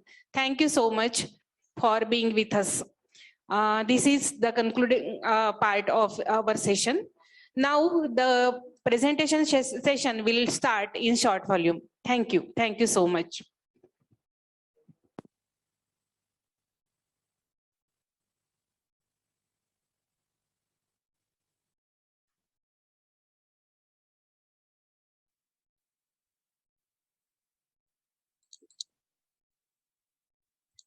Good afternoon, ma'am.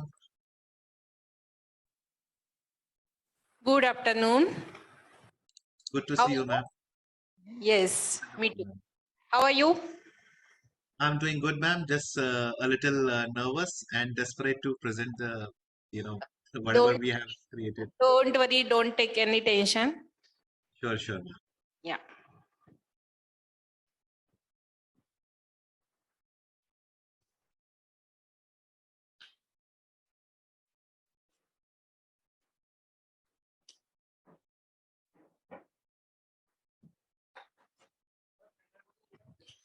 You can share this link to others so they can join this presentation schedule also. Yes, ma'am. All the groups created, the link has been shared on all the groups, ma'am. But still, I just put it in our To personal other groups also, to other your groups also, you can share it. Sure, ma'am. Sure.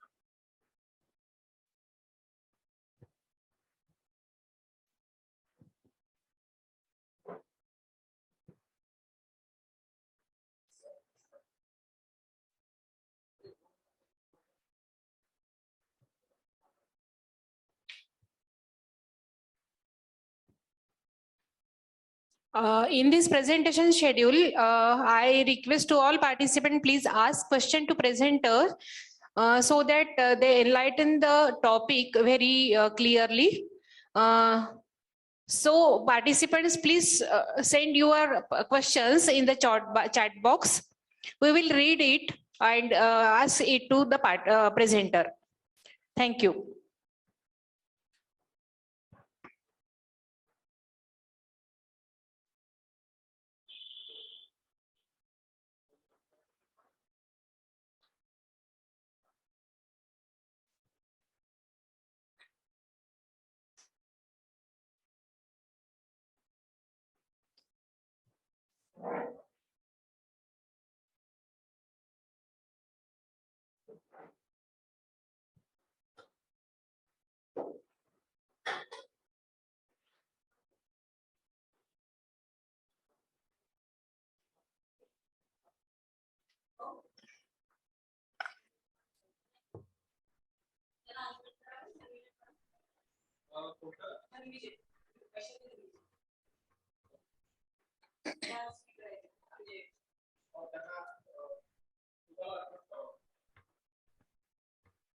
Vaishali madam, Vaishali Dhanvijay madam, please unmute yourself.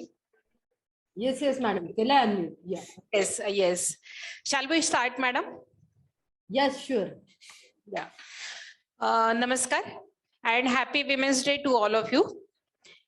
I welcome all participants and presenters in this 2 days multidisciplinary national virtual conference on social implications on artificial intelligence on women health and nutrition in light of COVID-19 pandemic. This conference is sponsored by Indian Council of Social Science Research, ICSSR, WRC Mumbai. Jointly organized by Department of Home Economics and Department of Physical Education and Sports of CPA and Berar College, Tulsibag, Mahal, Nagpur. I would like to introduce our today's presentation schedule chairperson, Dr. Vaishali Dhanvijay Madam. She is professor and head Department of Home Science, Sant Gadge Baba, Amravati University, Amravati. Her educational qualification is Bachelor of Home Science, Post-Graduation Diploma in Dietetics, Master in Science, Food Science and Nutrition, and PhD in 2019 from Rashtrasanta Tukdoji Maharaj, Nagpur University, Nagpur. Her research topic in PG and post-PG's dissertation is on the formulation and evaluation of wheat-based spirulina recipes under the supervision of Dr. Mrs. Smita Vaidya, and project of dictation of adulteration in selected food stuffs. PhD research is glycemic response of diabetic and cereal millets and pulses supplementation in mixed meals under the supervision of Sabhi Havali and the doctoral research. Hospital internship, 3 months internship in INLEX of Buddhi Rani Hospital, Pune. 3 months internship at Pune Hospital of Research Center, Pune, and 11 and 2 months 1.5 months half year internship at Ruby Hall Clinic, Pune. She is a life member of Indian Dietetic Association, life member of Nutrition Society of India, and Indian Women's Scientists Association. I welcome Dr. Vaishali Dhanvijay Madam as chairperson of this presentation schedule, and would like to take permission to please start this presentation schedule. Should I start this presentation schedule? Yes, madam. Yes, yes. Yes. The first presenter is Mr. Rahul Kale, and his topic is challenges of social media and in healthcare. Is Rahul there? Yes, ma'am. Yes, please. Am I audible? Yes, you are audible. Go. Please go. Good morning, ma'am. First of all, happy Women's Day, and I start my presentation on Honorable Chairperson, ma'am, all respected faculty members, my present participants, and my friends. Today, I am here to present on the challenges of social media in human health care.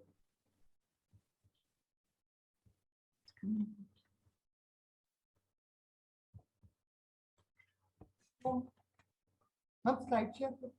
Yes. We are here. You. Are you able to present? Yes, ma'am. Yes, ma'am.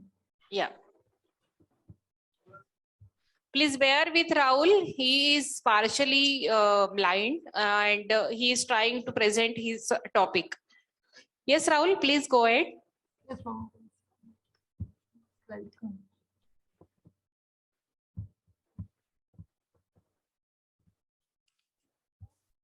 Slide here.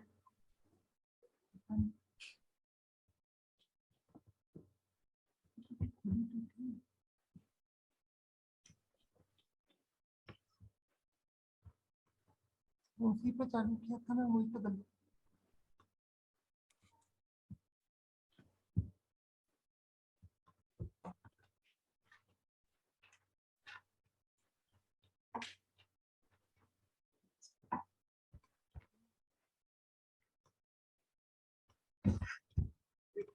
Progress.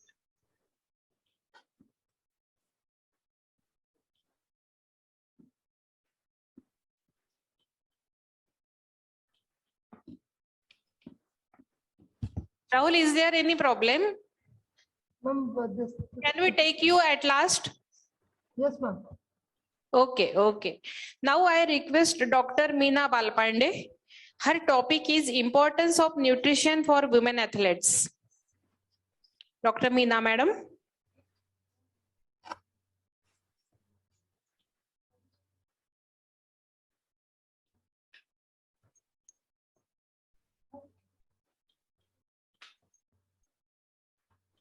Dr. Meena, madam. Dr. Meena Balpande, madam. Are Yes, you? sir. Yes, sir. Yes, madam. Yes, yes. Please go. Okay.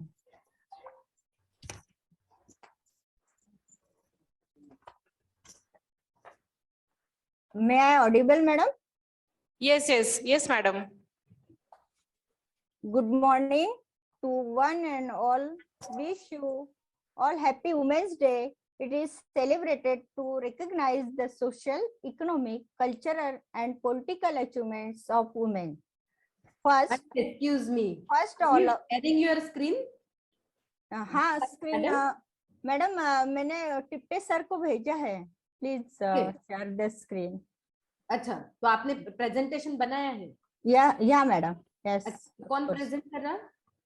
मैं ही खुद present कर रही हूँ. नहीं, PPT कौन दिखा रहा है? पीपीटी निशान टिप्टे सर को भेजा है मैंने व्हाट्सएप पर. ओके. हाँ, तो आप शेयर कर दीजिए please. First of all, I would like to thank all the organizers for giving me an opportunity to present the paper on this occasion. The topic of my paper is importance of nutrition for women's athletes.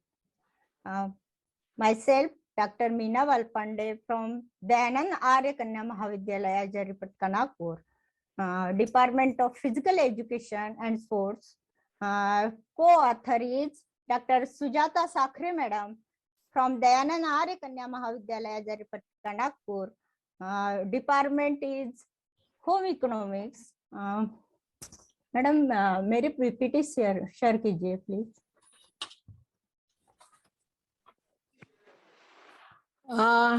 Madam, PPT is there and we are sharing it. Please wait. Okay, thank you, madam.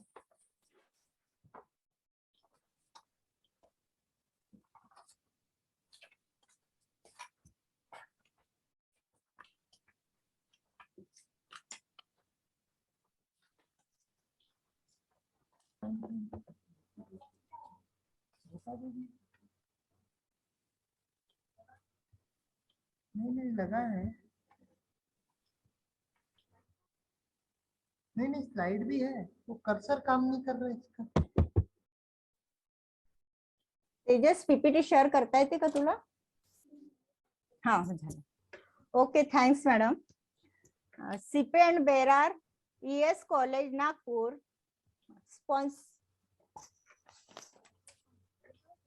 sponsored by Indian Council of Social Science Research WRC Mumbai. Today, multidisciplinary national level virtual conference jointly organized by Department of Home Economics and Department of Physical Education and Sports. My topic is next, please. Next slide, please. Next, please. My topic is importance of nutrition for women health. Abstract. Optimal nutrition is an important aspect of an athlete's preparation to achieve optimal health and performance. 5 general concepts about micro and macronutrients and timing of food and fluids are addressed in sports science. Rarely are the specific effects of women's physiology and energy and fluid needs highly considered in research or clinical practice. Women differ from men not only in size but in body composition and hormonal value, and also differ from one another. Their monthly hormonal cycles with functions in estrogen and progesterone have varying effect on metabolism and fluid retention. Such cycle can change from month to month, can be suppressed with exogenous hormones, and may even be manipulated to capitalize on ideal timing for performance. But before such physiology can be manipulated, its relationship with nutrition and performance must be understood. This review will be addressed general concept regarding substrate metabolism in women versus men, common menstrual pattern of female athletes, nutrition and hydration need during different phases of the menstrual cycle, and health and performance issue related to menstrual cycle disruption. We will discuss up-to-date recommendation for female athlete, describes areas that require further exploration and address methodological consideration in inform future work in this important area. Keywords: nutrition, functions of nutrient, minerals, vitamin. Next slides, ma'am. Next slide. Introduction. Female athletes. You just curtail it, madam. Introduction इतना बड़ा पढ़ने का जरूरत नहीं है. You just summarize the thing. Okay, madam. Objectives. Nutrition is essential for supporting athlete general health and their training needs.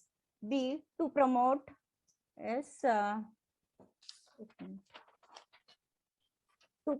health and reduce the risk of developing chronic disease by encouraging Americans to consume healthful diets and to achieve and maintain healthy body weight. C, the goal of nutrition education is to reinforce specific nutrition related practices or behaviors to change habits that contribute to poor health. Next, madam.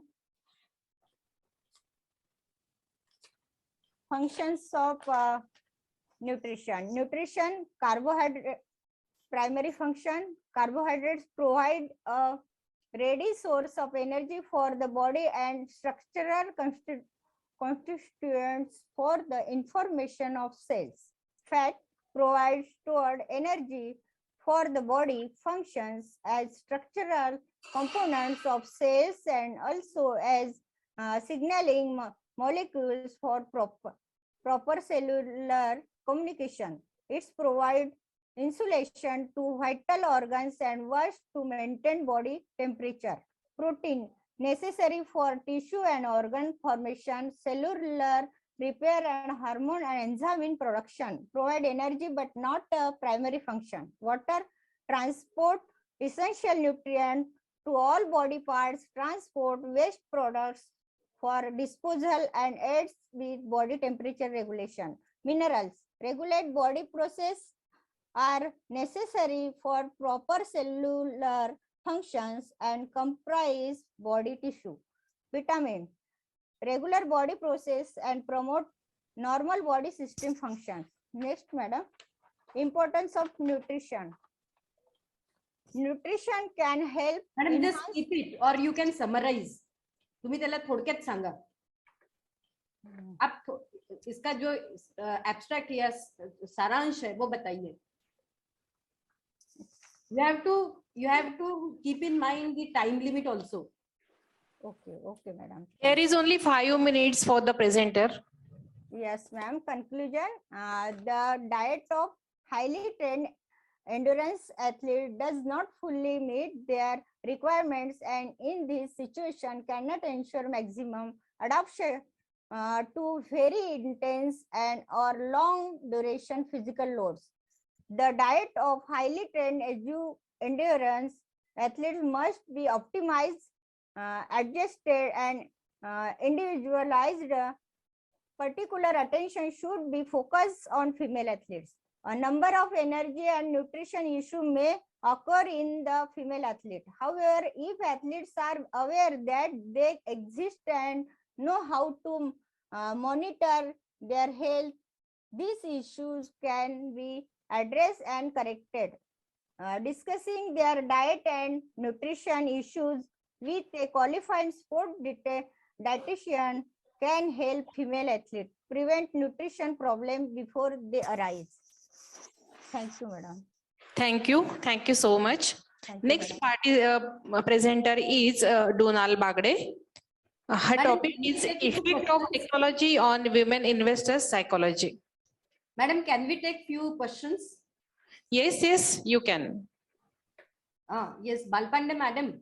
Yeah, madam. They have not presented the methodology, results, and discussion about your present topic. Yes. Is it your PhD topic or a project or any Yes. survey or what? Yes, ma'am. PhD topic is महिलाओं के यौगिक क्रिया करने वाली महिला और नहीं madam, ये जो आपने प्रेजेंटेशन किया है वो आपके पीएचडी के टॉपिक पे है या कुछ अलग है, यानी ये प्रोजेक्ट है या कुछ अलग है? ये अलग है मैडम। जो एथलीट महिला रहती है उनकी कैपेसिटी जो होती है, मतलब न्यूट्रिशन यदि इनटेक रहा अच्छा तो वो तो आपने इस पे कुछ किया है, यानी उनको कुछ प्रोग्राम दिया है या फिर कुछ किया है या फिर उनसे कुछ डेटा आपने लिया है, क्वेश्चनायर है या फिर शेड्यूल है बना के, कुछ ऐसा जो आपने डेटा कुछ कलेक्ट किया है इस बारे में? इस बारे में तो नहीं, मैंने मेरा ऐसे पेपर है कि इनटेक यदि कम हुआ ऐसे तो पेपर है? ओके, हाँ ऐसे पेपर है मैडम। तो आपने ऑब्जेक्टिव्स वगैरह भी वो रिसर्च मेथोडोलॉजी के जो ये है फॉर्मेट है उसमें नहीं थे? एक ऑब्जेक्टिव है उसमें ए बी सी, ऐसे जनरली होता नहीं है। हम ऑब्जेक्टिव्स क्लियरली डिफाइन करते हैं 1 2 3 4 जो भी है। ओके, ठीक है ना? Okay madam, thank you very much. Thank you, madam. Donal Bagde is not there. So I would like to invite Mohit Chandekar to present his topic on application of artificial intelligence technology in sports. Mohit Chandekar, are you there?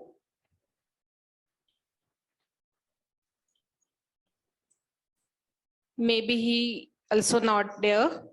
Now I would like to invite Mr. Amit Das to present on the topic a review of challenges and solutions for the nutritional importance in women athletes.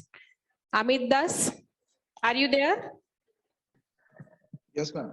Yes, please present your research topic. Can I share my screen? Yes, please.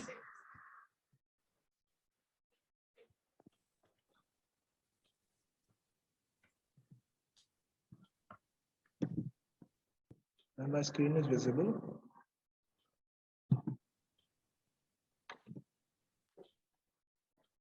Yes. Please share your screen, full screen. Yes, Yeah. I have done full screen. Is it visible? Yes. Go into slideshow. Yes, ma'am. Ma'am, I have done slideshow. Ma'am, I have done slideshow. My voice is audible over there. Okay. Start your presentation.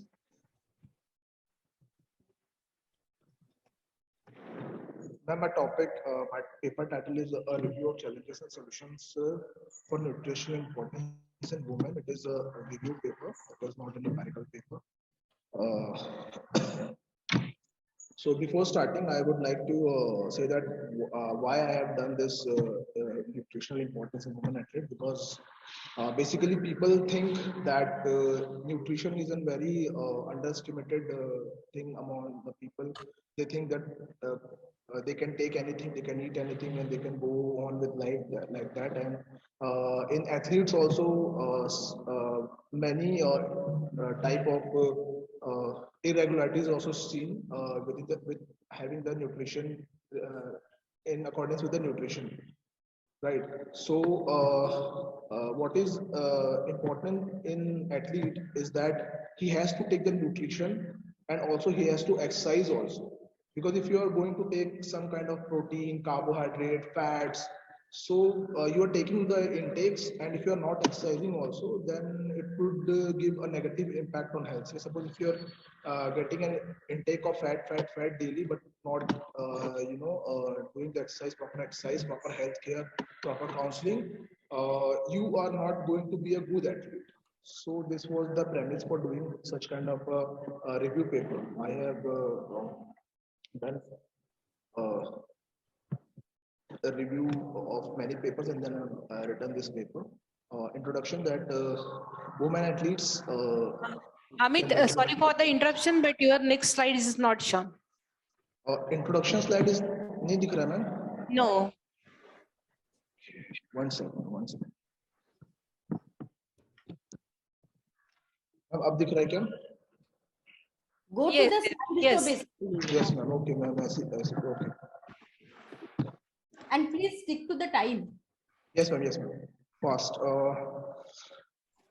Female athletes must go subsequently. They take less carbohydrate, and they should take more kind of amount of protein, and they have to maintain following a healthy lifestyle, healthy diet.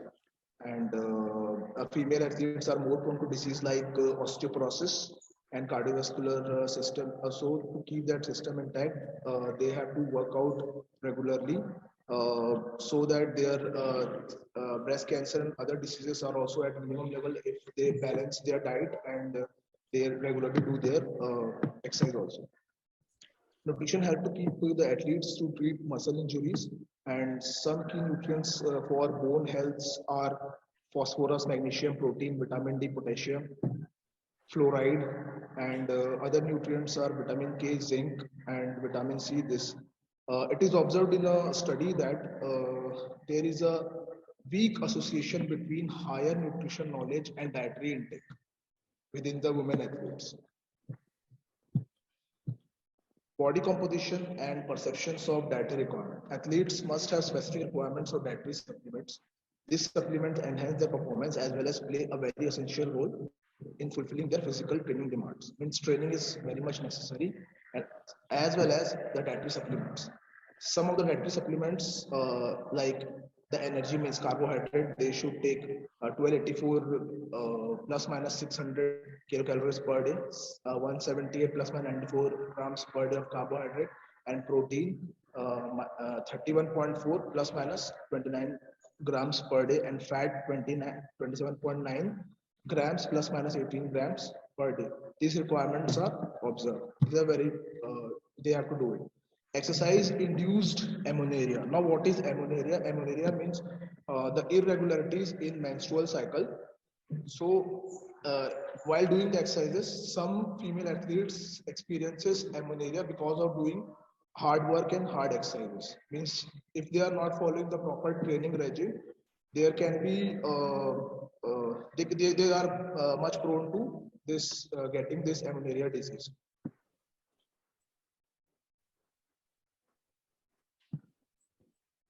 What is your conclusion?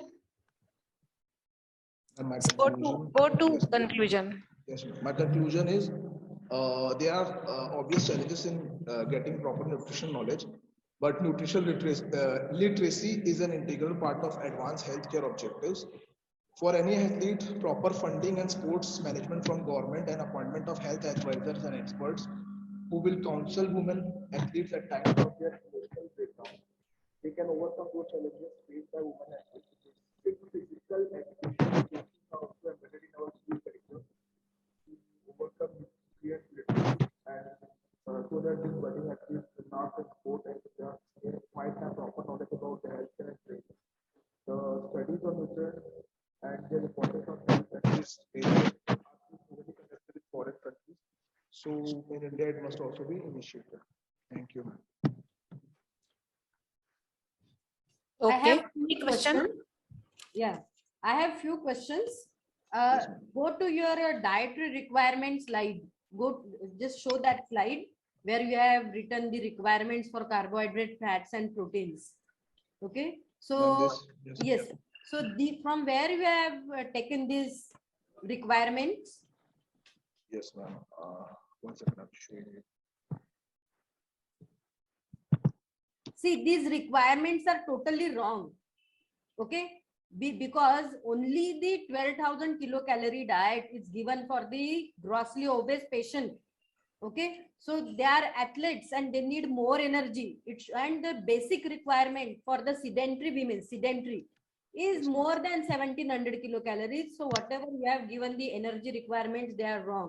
Similarly, the carbohydrates, because they are involved also in the endurance events and all, but the carbohydrate intake is very low. Ma'am, this is from Jagim et al. 2019. He has done No, but protein is also required, and this requirement 31.4 is of renal patient where we cut down the protein. See, the normal protein requirement is 1 gram protein per kg body weight, and if we assume a reference women, at least 50 grams of protein is the normal requirement. And the women, you have taken the topic of women athletes, so naturally they require more protein. So these requirements are wrong. Basically, you can correct them. Okay, these are very less requirement, and even the given in the therapeutic diets, like where the protein restriction is given, like in the renal patients or in some other conditions where the urea level or the nitrogen level increases, that time only we just cut down the protein in the diet. So please correct these requirements. These are the wrong dietary requirements. And as I told you that they are involved in more strenuous work where energy demands are more. So apart from these macronutrients, they have to take care of their mineral deficiencies also. Generally, women, they are vulnerable to the micronutrient deficiencies like iron, iodine, calcium, and though they are involved in many physical activities and they are from these different socioeconomic strata, they won't get milk, they won't get curd, like when we say the calcium sources.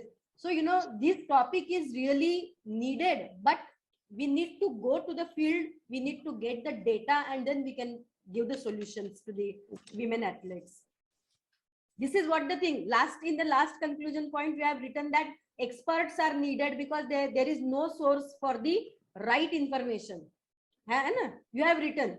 So this is what the thing, that whatever is given in the textbooks or somewhere, something is written, but that is not basically the proper or not the right requirements are given. And the impact, social media, just this is what the topic is. Social media, WhatsApp and everything, they circulate the wrong messages, and we really need the experts in the nutrition, in the dietetics field to tackle this problem of women athletes.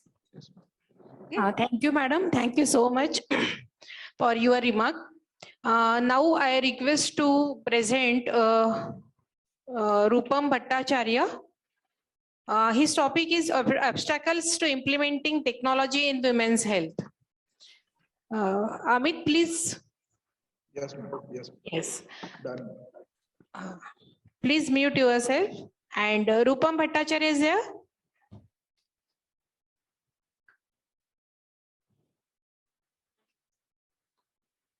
Rupa Bhattacharya is not available. Now I would like to invite Dr. Sampada Nasiri, madam. Her topic is impact of COVID-19 lockdown on adolescents. Sampada Nasiri, madam. Are you there?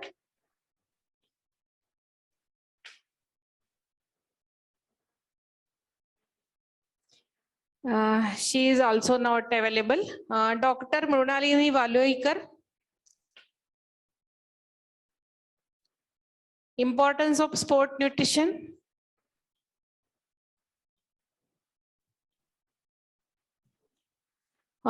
Shri Vishwas Patil, role of artificial intelligence in ERP for educational institutions. Vishwas Patil. Hi, ma'am. Good afternoon. Yes. Good afternoon, everyone. This is Vishwas Patil, and I'm a research scholar with CP and Birar College, Nagpur, under the able guidance of apna, sorry, Meda Kanekar ma'am. Sorry, ma'am, a little nervous because Vaishali ma'am is grilling everyone the way. So it's pretty obvious that you have to get nervous. Anyways, thank you so much for this opportunity. I And would like to interfere. Don't get nervous. Basically, we are discussing. Okay, so take it in a healthy way. Actually. Of course, ma'am. In fact, I was impressed with the facts which you have presented just before the gentleman who presented, and I'm really impressed with that. Thank you so much, ma'am. And I wish all the wonderful ladies available in this conference a very, very happy Women's Day. And the society cannot survive without the power of the best part of the human being, which is the you, of course. So please allow me to share my screen so that I can present my topic for today.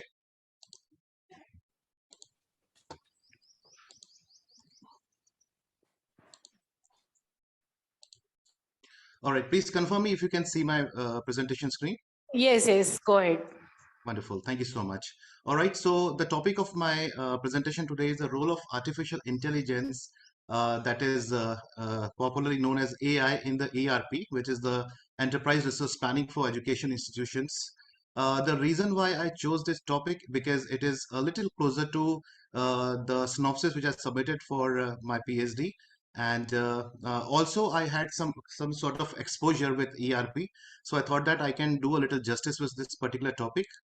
All right. So we all know that intelligence is nothing but it is the ability to acquire the knowledge with the experience, and of course use it, in the various domains. And we humans are so proud to say that we are the most intelligent people. But we have seen over the period of time, the evolution is taking, it's taking its time. But there are many animals, including, the most lower level animals like birds.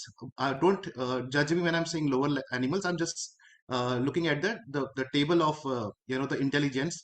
So they are acquiring the knowledge. You must have seen a lot of videos over on the internet, that how the heron birds are actually luring the fishes by dropping the breadcrumbs to attract the fish and then catching them. And what is artificial intelligence? Basically, artificial intelligence is the ability of a computer to use the input provided by the humans, of course, in a form of data, which could be in various formats, and acquire that, analyze that knowledge to give a particular output.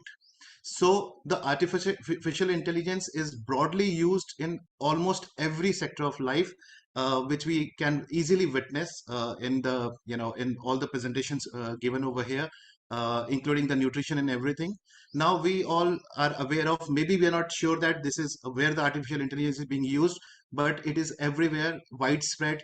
From vacuum cleaners to the transportation, you go ahead, open your app and call a cab.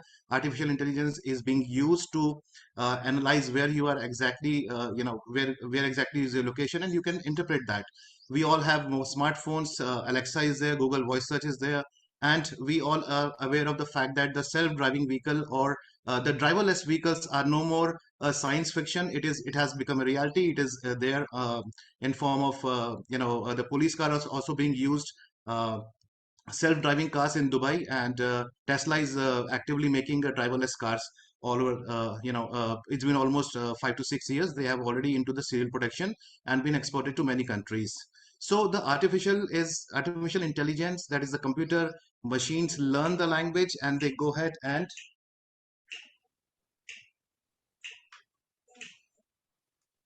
I'm really sorry for this small glitch. And it is being used in every walk of life. Now, what is ERP?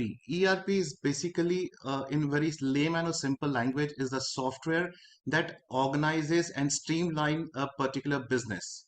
Now, what is the difference between an ERP and why we are segregating an ERP with an educational ERP?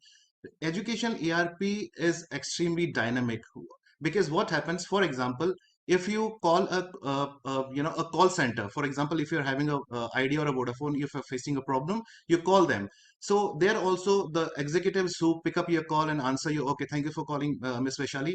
How may I help you? Thank you for calling, Miss Meera. How may I help you? So this is the ERP which actually suggests them based on the number that this is a person who is associated with this particular number. And at times, if you're calling them for the first time, you're surprised that how do you know my name? So most of the softwares, like they're dedicated software. For example, if you pick the operating system, that is Windows operating system, the latest version is Windows 11. It is a fixed set of functional thing that you cannot go ahead and manage it unless and until you are a developer of that particular organization who is developing that software. But in case of ERP, it is highly dynamic because it can be customized in the way you want it. Right. So, for example, if you want to create a kind of graphic or a design, you will use Adobe Photoshop or any other software, but you cannot manipulate its software. But in case of an ERP, this it can be done as per the need. So, education ERP, education sector is not new. It is something which actually took a lot of hit during the pandemic, but it is still there because education cannot be deprived or derived in any circumstances. So education ERP is something which actually uses the smartness of the software power, and enabled with the AI, it can give you some wonderful results which we are going to see in our coming. So what is the need of this particular research or this research paper? So of course, to find out what the role of artificial intelligence in education institutions ERP, how it is used, and how the artificial intelligence can help to solve some complex problem which is being faced on day basis in the education institution. That was our need. The research methodology which was used was basically a descriptive and exploratory kind of research. We all know that the exploratory research is basically qualitative type, but in some cases we can actually go ahead and use it for quantitative type of research also. And the method of data collection used was secondary data. I referred to many websites basically, and many companies who are offering the ERPs, national and international companies who are offering the ERP. I've gone through their website, I've seen, I have noticed, and I have tried to derive some critical things which is required for this particular research of or this particular paper presentation of mine.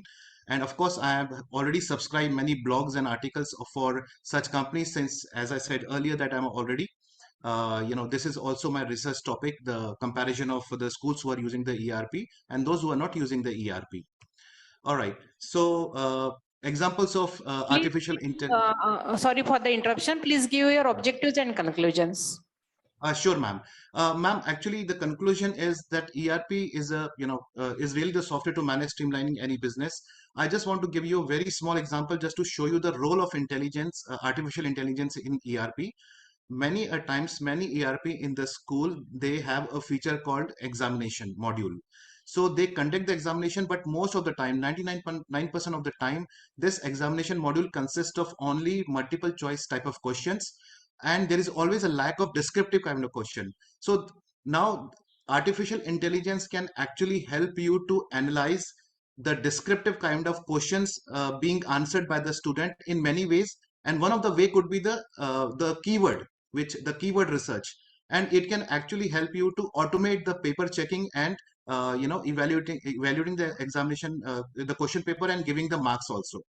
So we all understand that the world is no more like it was 2 years before, and this is always this last 2 years will always be remain in infamy, and the world will be known as the world before the pandemic and the world after the pandemic. But artificial intelligence and ERP and education is going to be here forever, ma'am. So that's all from my end. If you have any questions for me, please go ahead. I'll be more than happy to answer those questions. Thank you so much. Is there any question? Yeah, I have questions. I would Yes, like ma'am. to ask a few things. First of all, you are a research scholar, and I think you are working on this topic only. You said you Uh, have presented a synopsis on this topic. Yes, ma'am. Yes, Okay. ma'am. It is a comparative study of the schools or education institutions who are using the ERP and who are not using the ERP, ma'am. It's a comparison between these two type of institutions, ma'am. Okay. Yes. So, if you have done the pilot study, could you please tell me some of the institutions, not actually the name, but whether they are private schools or private institutions and government school using ERP or what? Yes, ma'am. Well, if you told me that you cannot name them, I have to name them, ma'am, because in Nagpur there are a couple of schools. One where my younger daughter is studying, that is Saint Vincent Pallotti. They are using a ERP called Campus Care, and SFS is there who was using iGuru, but they have an inbuilt ERP now.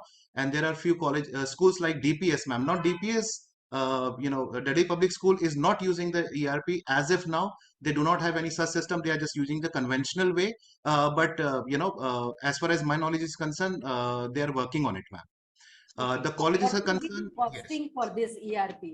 If It any varies, school ma'am. or institution want to go for this ERP and with the help of artificial intelligence, what will be the cost? Ma'am, it varies. It varies depending upon the kind of modules or different features you are taking. So, for example, iGuru Portal Services, it's a ERP, school automation company based out of Hyderabad. They are charging from 4 rupees to 40 rupees per student per month, ma'am. Okay. So Yeah. basic question is that this is all available on the website. Okay. Yes, ma'am. Any institution has their website, and even payment gateway, they are also available. You know. So is there any need for the separate ERP or is it a user friendly one?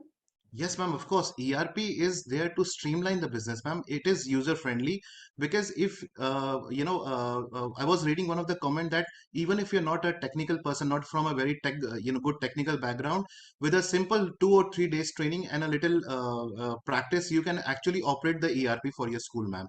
So, the most important thing is automation, and more important than that is ease of use, ma'am. So that ERP is providing answering these two problem solutions to these two questions, ma'am.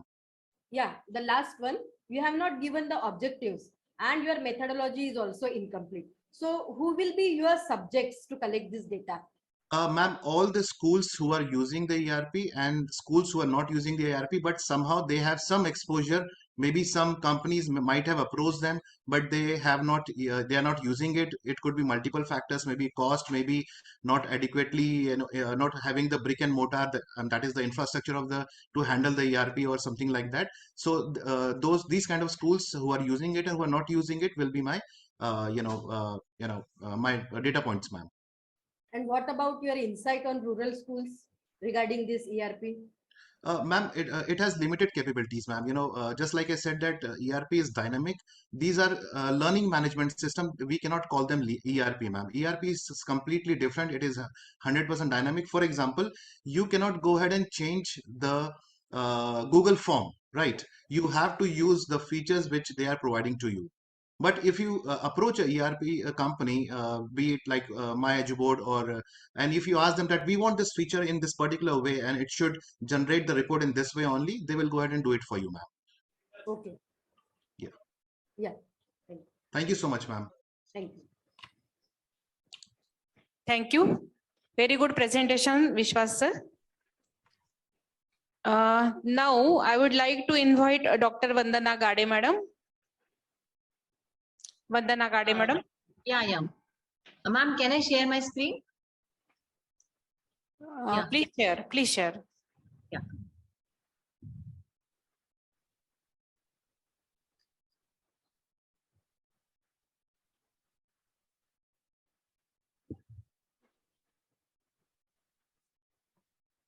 Good afternoon, respective judges and chairperson. At the outset, I am extremely thankful to the Sipivera College who has given me the opportunity to present my topic. The topic of my presentation is Unveil the Mystery of Artificial Intelligence in Dentistry. I am Dr. Vandana Gade, professor in Swargya Dadasaheb Karmik Dental College and Hospital, Nagpur. In today's presentation, I will cover certain introduction, principles, and applications. So before going into the detail, let's see what is artificial intelligence. Artificial intelligence is the stimulation of human intelligence process by the machines, especially the computer system. Artificial intelligence in today's world, every industry has a high demand of AI capabilities, including that can be used for automation, learning, legal assistance, risk notification, and the research. Even the sir has explained the importance of this in education field just now. But this term was originally coined by John McCarthy. So as far as the healthcare is concerned, because I'm from the medical field, this field of the AI has experienced the spectacular development and growth in the medical field. The most recent application of artificial intelligence we all witness is the global healthcare. It is the prediction of emerging hotspot using the contact tracing. And whenever we want to implement this AI in healthcare system, It is of 3 types. It may be patient-oriented type, it may be clinician-oriented type, and third is it should be from administrative and operational point of view type. As I'm from a dentist, so today I will explain something about the uses of artificial intelligence in dentistry. All you now know that dentistry is nothing but it is a diagnosis, treatment, and prevention of condition of the disorders of the teeth, jaw, mouth, and gums. So dentistry is important to maintaining the health of your smile as well as your overall health. So if you unaddress the tooth decay or gum disease, then it can lead to the infection, and that can be very harmful for your body. So first we will see how this AI works.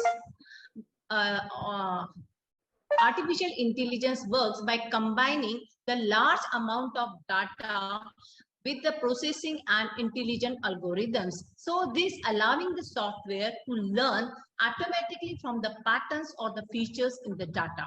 This information extraction process is normally referred as machine learning.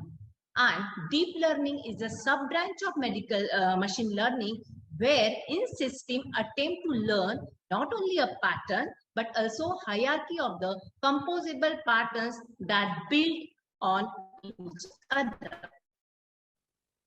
Now we will see how this AI works.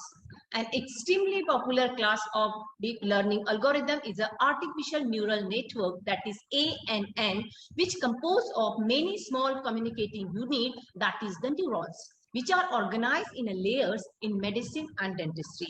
One of the most commonly used subclass of ANN is the convolutional neural network, that is CNN, which uses a sliding window to scan a small neighborhood of inputs at a time from left to right and from top to bottom to analyze wider image or signal, and they are most used algorithm for image recognition. Why there is a need of AI in dentistry? Many years, going to the dentist could be a source of trauma. From the first good power out dental drill to giant needles and disappointing results, people learn to associate the dentist office always with the pain and discomfort. They hate to go to the dentist. But today, going to the dentist should never be scary because of the artificial intelligence. Dentists need to use all their acquired knowledge to diagnose and this base treatment option in AI application can serve as their guide. So we will see in detail. You may avoid importance of this in that there is a patient observation, data interpretation, data categorization, and the treatment planning. Now we will see the present and the future of the artificial intelligence in dentistry. The last decade has marked the breakthrough in the advancement of the technology with the evolution of artificial intelligence, which is rapidly gaining the attention of the researchers across the globe. Now we will see about the clinical application of this AI in dentistry. There are the various branches of the dentistry like orthodontia, radiology, and endodontics. In radiology, the CNN algorithm was able to detect the caries lesion with an accuracy of 75 to 93.93%. Orthodontics means where there is a treatment of malalignment teeth was done, and here this ANN was used to determine the need of the tooth extraction before the sorry for the interruption, madam. Please give your conclusions. Yeah, sorry.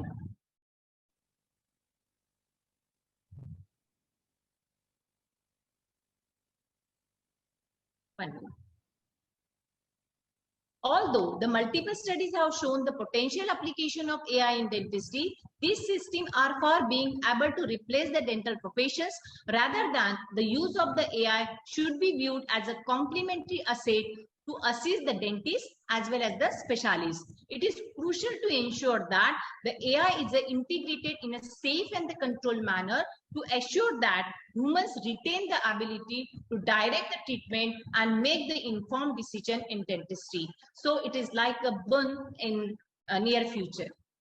Thanks to artificial intelligence for helping us in making the proper diagnosis.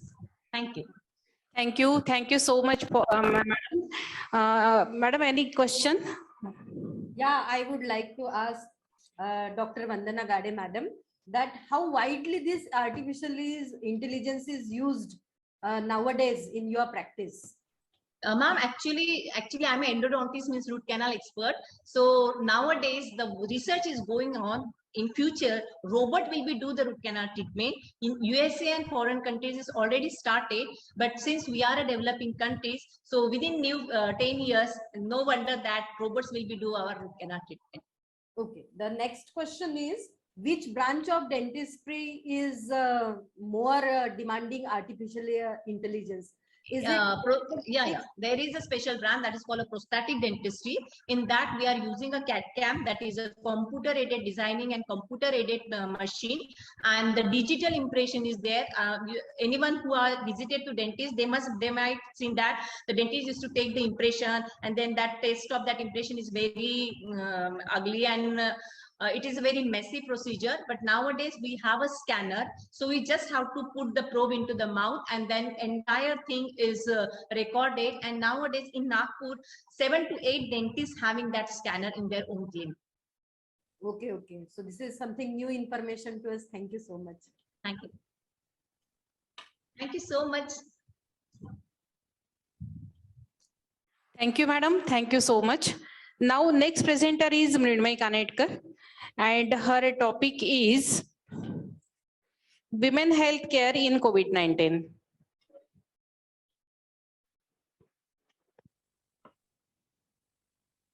Hello.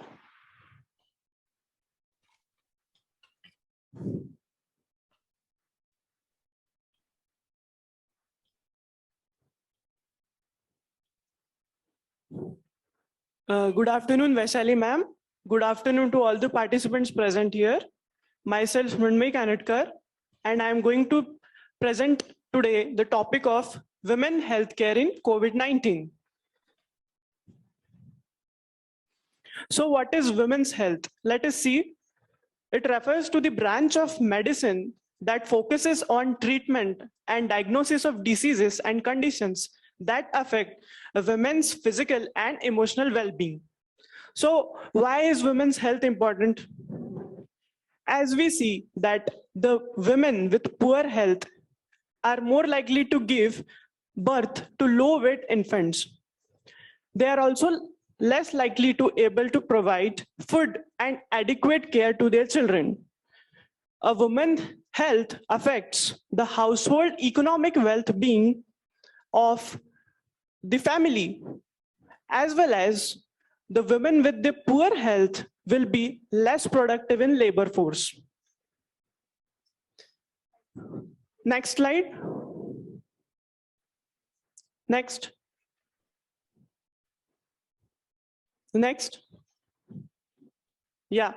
So as per the research conducted by All India Institute of Medical Sciences and Harvard University, only 37% of women have received healthcare in India, which is very, very poor according to me. This should be keep on focus, and we should try to improve this 37% to 60%, 70%, 80% in coming years. Next. So these are the following things which women healthcare includes. You can see it on slide. Next. So let us discuss what is the need of the research. I have categorized all the ladies from 0 years to 60 years or above 60 years. Let us see. So as per the research, in India, mortality rates for children under 5 years are higher among girls than boys. For girls who are receiving the puberty is the most obvious signal of the start of their sexual and productive lives. Female adolescents are exposed to unwanted pregnancy and to sexually transmitted infections, which includes HIV. And because of that, they experience long-term mental and physical health consequences. The next category is of adolescent pregnancy. There are many girls who are in their adolescent phase and they are facing pregnancy, which this includes the girls from age category of 15 years to 19 years. So they are facing the problem of hemorrhage, reproductive tract infections, and infertility, which can be severe for their health. Next slide.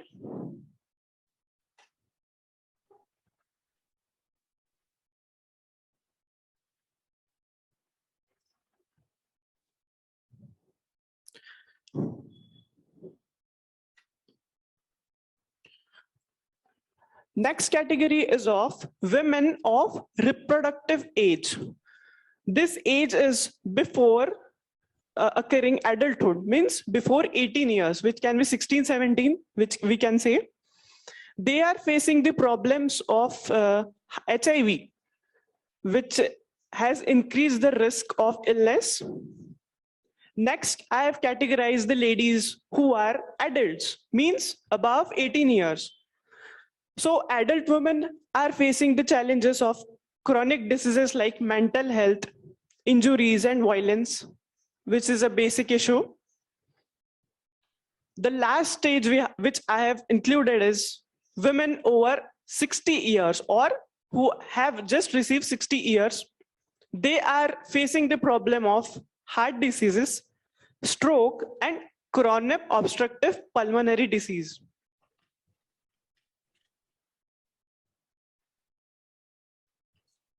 Next slide. Okay, so let me come to the main topic of the research, which is women healthcare in COVID-19. So according to the research, I have come out to the conclusion that women are more likely to have gone without healthcare during the pandemic as compared to men, and women with health and economic challenges prior to the pandemic have experienced worsening health conditions as a result of skipping healthcare services during the pandemic. These gaps in care should translate into high numbers of women experiencing severe health issues after the health emergency from the pandemic resolves. So I will conclude this presentation. Women during pandemic received less healthcare services as compared to men, but after COVID-19, the more healthcare services were provided to women because of awareness about the health. The second conclusion is women are also taking care about their health and are aware about their healthcare. In our society, women's health is neglected, but in COVID-19, the attitude towards women's healthcare changed. We can say that this is a blessing in a disguise. More facilities about women healthcare are now provided by Ministry of Women and Child Healthcare. And the last conclusion is due to increasing women healthcare services, women workforce are availing their services to the nation. Thank you. Thank you. Is there any question, madam? Yes, you have summarized the women healthcare in COVID-19, and Okay. we all know that because of the pandemic, all the women, from all the economic strata, they have suffered a lot. You have Yeah. given the diseases, disorders, and everything from the social, mental, physical involvement, health involvement. I Okay. would like to ask you two questions. First is, what are the challenges? Means what are the conditions, or who is responsible for these worsening health conditions? Could you please summarize? Responsibilities of everybody in the society who is a victim of the same. Could you please elaborate on women's role, means individual role as a women? We should raise the voice for our healthcare only, means slowly but steadily, when everybody will be aware of the same, then the healthcare will soon improve. but many situations are controllable, like having breakfast regularly or having meals regularly. This is what the condition at least we can do for ourselves, but still women, they don't pay attention to all these things. This is what I would like to point it out, that we only neglect our health. Yeah. Nobody is going to tell you eat this, eat that, because we are not child. Okay. Yeah. The means challenges are from within Within, us yes. only. The Yeah. next thing I would like to ask you is the solution. What will be the solution? We should change our perception towards the healthcare. Means doing diet only is not about healthcare. Eating good food, doing exercises regularly, sleeping early, waking up early. We Yes. should do that. Yes, we can do that. But could you please elaborate on some of the factors like social media and women's health? Okay. Yeah, we Because should take. we read wrong messages on social media and we try to Yeah. implement those messages. We Yeah. don't go to the expertise. We don't listen to that. The false advertisements, the media Yeah. impact. Could you please elaborate on that? Because many unhealthy food we buy for ourselves, for our family members, and we just fall prey to all such kind of wrong advertisements. Yeah. So we should be able to differentiate between the fake messages and real messages, and we should also encourage people not to go in the wrong path, and we should be aware of that. And the last thing, you have mentioned that the Ministry of Women and Child Welfare has come up with some of the programs. Could you Yep. please elaborate on those programs, for whom it is, for whom they are designed and where they are implemented? Healthcare programs for women. For women of of the nation, for every category, means for woman child or woman adult or woman anybody. No, have they come with some of the healthcare programs, especially for women? Means the ministry is implementing such programs? Those who Yeah. have suffered in the pandemic? Yeah, it is implementing, but I'm sorry if I'm not aware about that completely. Okay. Yeah, I will surely. Yeah, we will also get that knowledge. Also, we also don't know that many. Research on it. I will research on it, ma'am. Providing some healthcare, especially to the pandemic suffered women and all. So we will get benefit because of this knowledge also. Okay, ma'am. Thank you. Yeah, thank you. Thank you. Thank you, madam.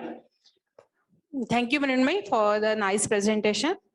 Madam, we have received some video presentations also, and we will convert it into a YouTube link. I would like to show you the video presentations, and then after that, we will conclude the session.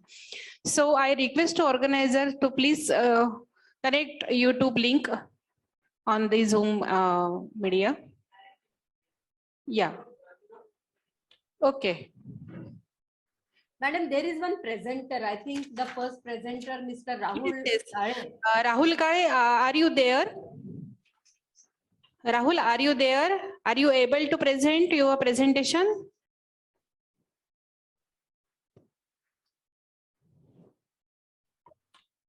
Ma'am, am I audible? Yes, you are audible. And are you able to present? Yes, ma'am. Is I there am able to present. Is there any support system for you? Rahul? Yes, ma'am. Yes. Please present your presentation.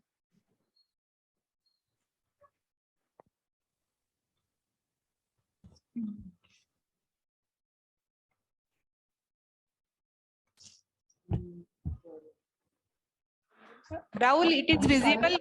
Yes, it is visible. You can start now. Ma'am, due to sorry for the inconvenience which happened at the starting of the program. My topic is challenges of social media in healthcare. So nowadays we all using social media. It is a part of our daily life. So we should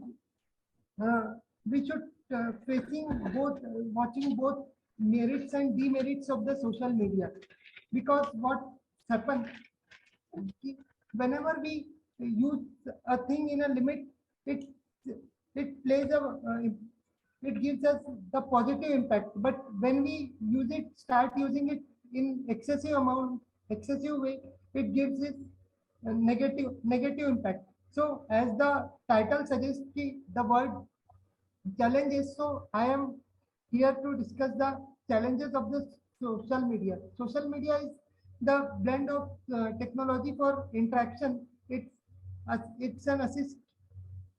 It's an act as an assistant and unique supporter. These are some important. These are major social media which are aggressively used, like Facebook, WhatsApp, Twitter, LinkedIn, etc. The objective of the study is to study the challenges of social media on human health. Impact of challenges of social media on human health. So the study is based on the secondary data. We are aware that how social media is impacting us both positively and negatively. Social media is most informative source for us, and we are using it whenever we need some information. We use it and it gives us positive result. But if we start using social media in an aggressive way, the media, we face some health issue like eye burning. If many times if we use computer or laptop for in night, especially in night time during long hours, without turning the night mode on the second day, we feel very eye pain. So these are the challenges. Excessive, if we for example, if we eat a thing in a limit, it will be healthy for us. But if we do overeating, it will not be fit for us. Then the usage responsible for improvement and both the decline in health, as I explained this point, and health problems. Social media is responsible for health problems, which are these eye burning, headache, bekache means back pain, and low intellectual ability. These mobile rays are the rays which are emitted by these batteries and diodes. It impacts our eyes if we use it for continuous time. And when we use it gives the conclusion of the study is the way of usage, how we are using the social media matters a lot, because excessive intake of anything can cause trouble. Then it cannot be replaced. There is no other alternative for the social media, because it is the best example of this we've seen in the pandemic period, that during COVID-19 physical interaction was totally stopped. Only through this social media we were stay connected. And it is an opportunity or threat to both human health, because nowadays through social media, different allopathic or Ayurvedic, we say, information is given through platforms like YouTube and Facebook. We come to know about different inventions, medicines, and threat as fake. People spread fake information. So we see that it becomes threat, because last month my friend suffered a loss. He went to hospital and he was shocked that the bill which had another patient's bill was sent to him. So sometimes fake information, that's why it is threat also. Thank you. Very good, Rahul. Any question, madam? Yes. In the last, he has concluded very well that wrong information can be fatal. So it's not about the treatment and anything. It's the information which was wrong, and ultimately it resulted in many problems. So it's threat to the healthcare, and we should not self-treat ourselves without the experts. And nowadays social media is full of such wrong messages. I would just like to ask you one question, that does social media uses artificial intelligence? Yes, ma'am. Social media uses artificial intelligence because Can you give me some examples? Ma'am, may I continue? Yes. Ma'am, social media uses artificial intelligence in broad way because whenever we whenever we feel not to type, there is Google type, which whatever we say, it will type and search for us. And for example, another things we did, the ERP, which Patil sir mentioned earlier, these systems also are very much taken into consideration while in the field of social media, because the systems which they offer, we can't change them. Yes.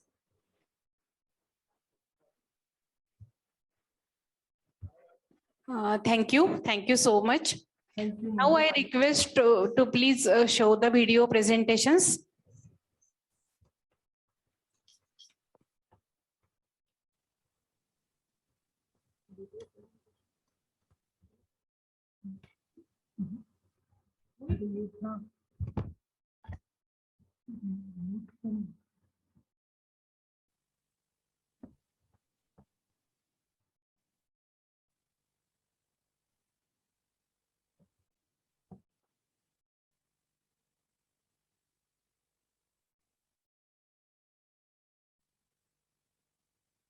माझ्या प्रबंधाचा विषय आहे गोगा आगरकर आणि स्वातंत्र्यवीर विदा सावरकर यांच्या सुधारणावादी साहित्याचा चिकित्सक अभ्यास. आणि माझे मार्गदर्शक आहेत डॉक्टर अजय कुलकर्णी सर, सहयोगी प्राध्यापक CP अँड बेरार महाविद्यालय नागपूर. माझ्या प्रेझेंटेशनचा विषय आहे स्त्री सक्षमीकरण, गोगा आगरकरांचे विचार. आगरकरांच्या स्त्रीविषयक विचारधारेतील एक इतके परिचित नसलेले वैशिष्ट्यपूर्ण अंग म्हणजे दांभिक परंपरांच्या कालबाह्य आणि अनिष्ट प्रथांच्या बेड्या मोडण्यात मुख्य भूमिका ही स्त्रियांचीच असावी असे आगरकरांना वाटत होते. स्त्रियांच्या हृदयातील आजपर्यंत कोंडल्या गेलेल्या असंतोषाला न्याय मिळावा, तसेच त्यांच्या प्रश्नांना मोकळेपणाने वाचा फोडावी आणि समता, विवेक व नैसर्गिक न्यायाच्या आधारावर त्यांच्या मागण्यांची तजवीज व्हावी असे आगरकरांना अपेक्षित होते. आणि म्हणूनच याच हेतूने त्यांनी सुधारकात केवळ स्त्री लेखकांसाठी सुशिक्षित स्त्री यांचे लेख या नावाचे विशेष सदर सुरू केले. आणि लगेच सौ काशीबाई कानिटकरांसारख्या लेखिकांनी त्यास त्वरित प्रतिसाद दिला. परंतु सुधारकांचे सर्व अंक उपलब्ध नसल्यामुळे या बाबतीतला सर्वसाधारण प्रतिसाद कसा होता याचे अचूक निदान करता येत नाही. तरीही तत्कालीन समाजावर आपले खोलवर ठसे उमटविणाऱ्या असामान्य व्यक्तिमत्वाच्या स्त्रियांबद्दल सामान्य जनास ओळख करून देऊन लोकशिक्षण करण्याची संधी त्यांनी कधीही सोडली नाही. उदाहरणार्थ लेखमाला लिहून लोकांपुढे मांडलेले उदाहरण म्हणजे फ्रान्सिस एलिझाबेथ कॅरोलिन विलार्ड या असामान्य स्त्रीचे चरित्र व कार्य. ही धडाडीची अमेरिकन स्त्री सुधारक व शिक्षण तज्ज्ञ होती. मद्यपान बंदी, स्त्रियांचे मताधिकार आणि स्त्रियांसाठी सुधारित औद्योगिक नियम होण्याविषयी तिने स्वतःच वाहून घेतले होते. अन्य लोकांनी तिच्या जीवनापासून व कार्यापासून धडा घ्यावा असे आगरकरांना वाटत होते. आणि म्हणूनच तिचे चरित्र व कार्य हा लेख त्यांनी आपल्या अग्रलेखामध्ये, सुधारक या अग्रलेखामध्ये लिहिला. आगरकरांचा स्त्री दास्य विमोचन हा मर्मभेदक लेख थॉमस हक्सलेच्या पुढील अवतरणाने सुरू होतो. ते अवतरण असे की निसर्गाने स्वाभाविकपणे लादलेल्या ओझ्यापेक्षा एक कणभरही जास्त ओझे लादले जाऊ नये, तसेच असमतेत अन्यायाची भर पडू नये हे पाहणे मनुष्याचे कर्तव्य आहे, असं विधान त्यांनी मांडलेलं होतं. या दृष्टिकोनातूनच विधवा विवाह, केशवपण, घटस्फोट, स्त्री शिक्षण व कुटुंब नियोजन आणि यासारखे इतर प्रश्न समजून घेऊन त्यांचे मोजमाप केले गेले पाहिजे असे आगरकरांनी प्रतिपादन केले. या दृष्टिकोनातूनच विधवा विवाह, केशवपण, घटस्फोट, स्त्री शिक्षण व कुटुंब नियोजन आणि यासारखे इतर प्रश्न समजून घेऊन त्यांचे मोजमाप केले गेले पाहिजे असे आगरकरांनी प्रतिपादन केले. परस्पर संमतीने लग्न आणि पती पत्नीमधील परस्पर आदर यामुळे संपन्न वैवाहिक जीवन उपभोगता येते, अन्यथा दोघे एकमेकांच्या मार्गातील अडथळे होऊ शकतात, असे आगरकरांचे प्रांजळ मत होते. म्हणूनच बालविवाह झालेल्या जोडीदारांना घटस्फोट घेण्याचा हक्क आहे, असे त्यांनी आपले मत मांडले.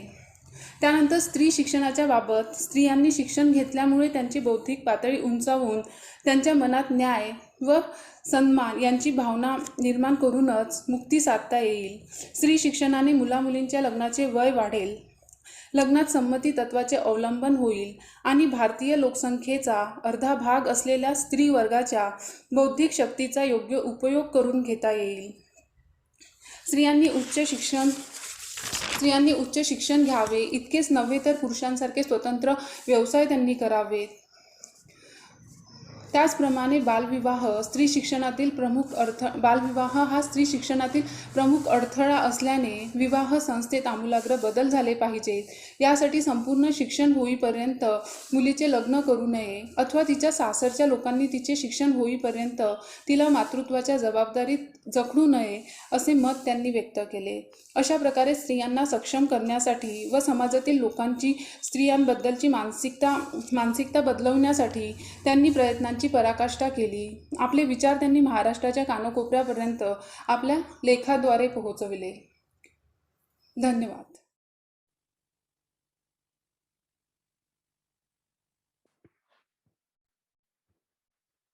प्रियंका राऊत यांनी आता व्हिडिओ प्रेझेंटेशन केलेला आहे. त्यांचा विषय होता स्त्री सक्षमीकरण. ग आगरकर यांचे विचार. पुढचा video presentation.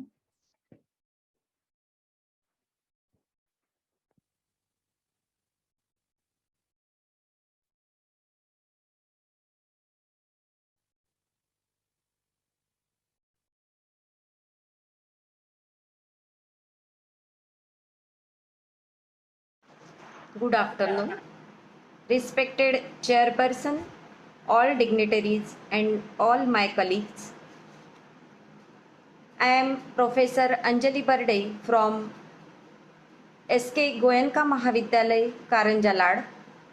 My topic name is the role of technology to improve women's healthcare. The current paper discusses about the role of technology in women's healthcare. The improvement and development of women's health through technological tools and trends is being studied. Introduction. The number one purpose of drugs has usually been to offer the best first rate affected person care. The technique of turning in care has developed from physicians in mortar clinics and care transport.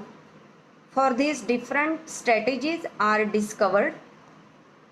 Technology is being invented, repurposed and optimized in each subject of drugs consisting of obstetrics and gynecology, and girls' fitness care is immediately prompted with the aid of using those technologies.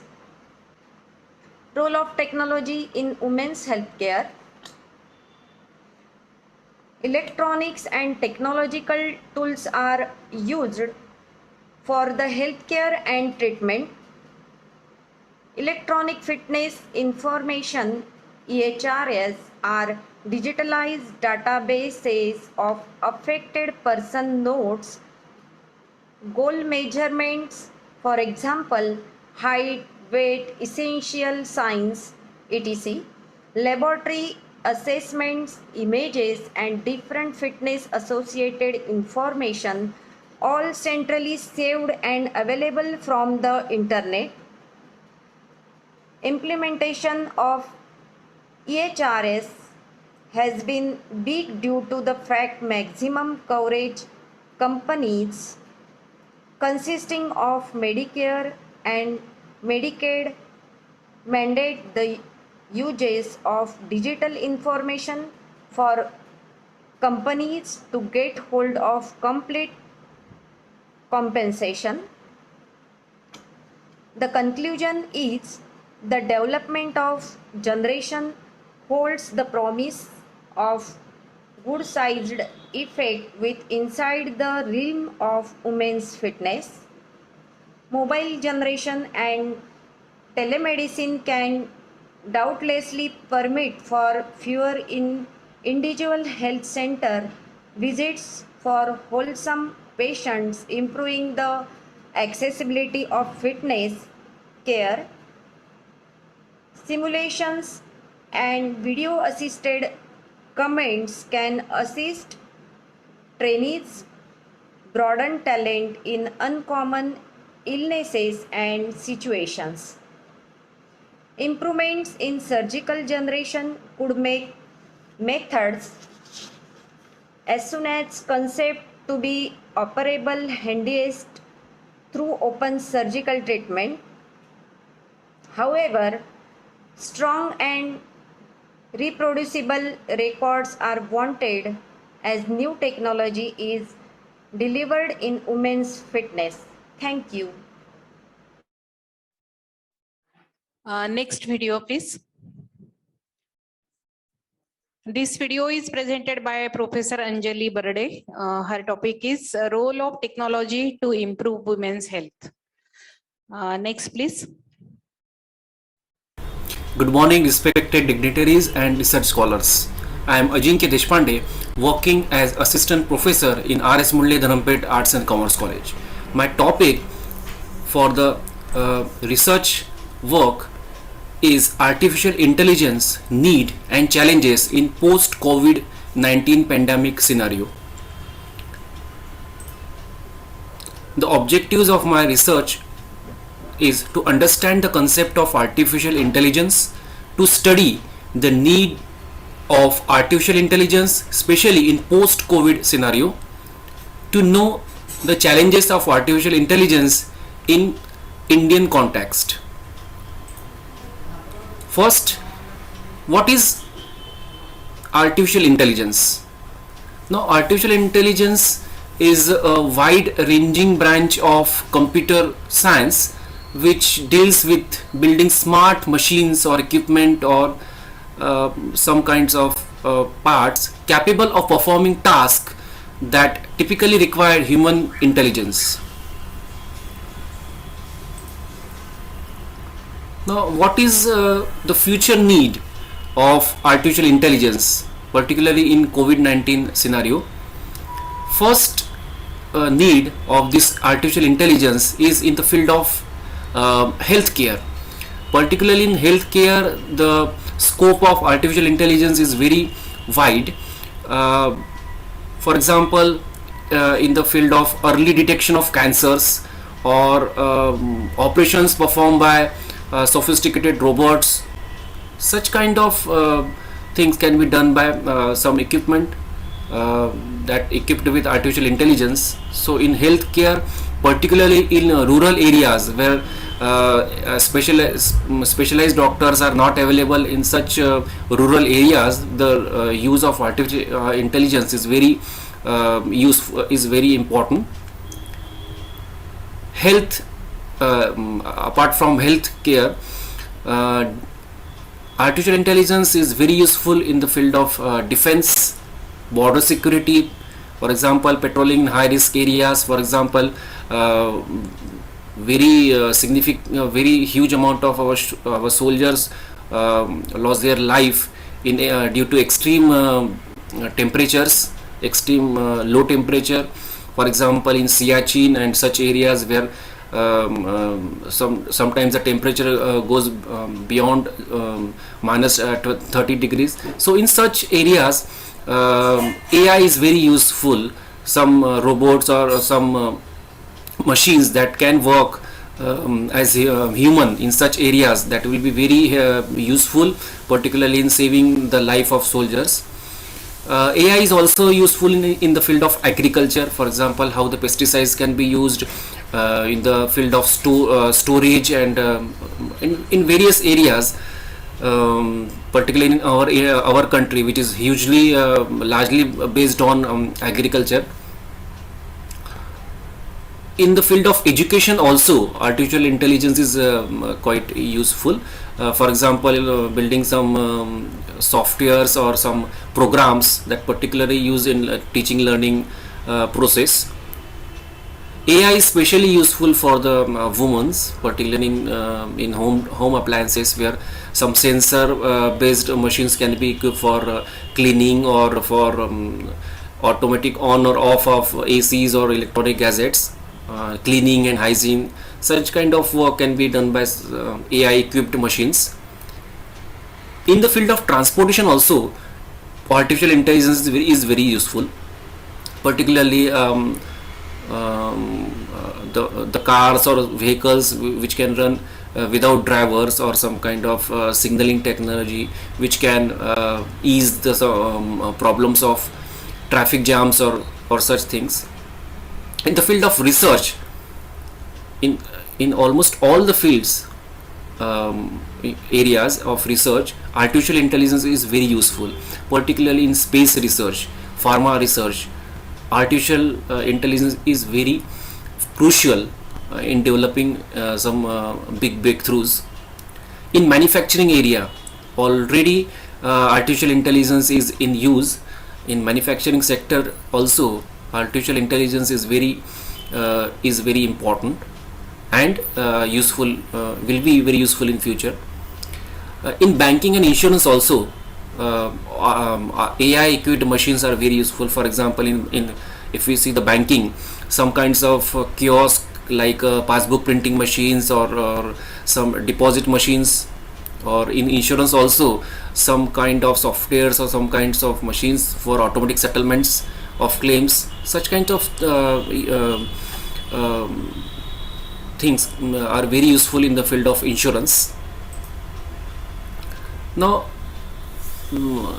although AI is very useful and AI is very important for our country, there are some challenges relating to artificial intelligence, particularly in our particular to our country. That as far as AI is concerned, artificial intelligence is concerned, sufficient data or research is not done in this field. So if data is not available regarding AI, so some question mark is there. Some problem regarding security and privacy of data. This is also one of the threat related to artificial intelligence.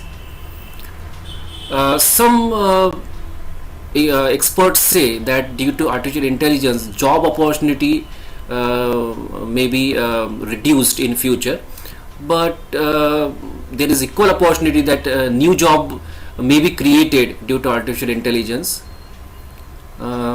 Huge funds, particularly if AI in the field of AI is research required, huge amount of funds, huge amount of money is needed.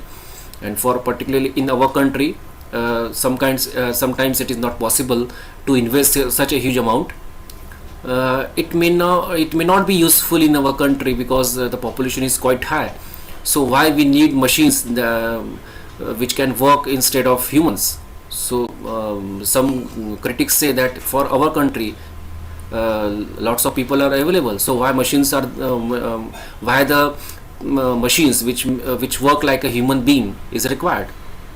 Ethical issues sometimes related to AI may arise in future. Transparency of data is also a problem. Reskill and upskill of existing professionals needed in our country. The professionals who are working in artificial intelligence, the number is quite low. So if our country want AI, artificial intelligence equipped country, a huge amount of professional needed. So the need is to upskill and reskill the existing professionals who can work for in the area of artificial intelligence. And in every such research or such activity, huge amount of money is required, which is sometimes a problem. Lastly, I conclude that artificial intelligence is very helpful for future growth, particularly in the area of agriculture, defense, space research, healthcare, service sector, domestic works, banking and insurance, and many more.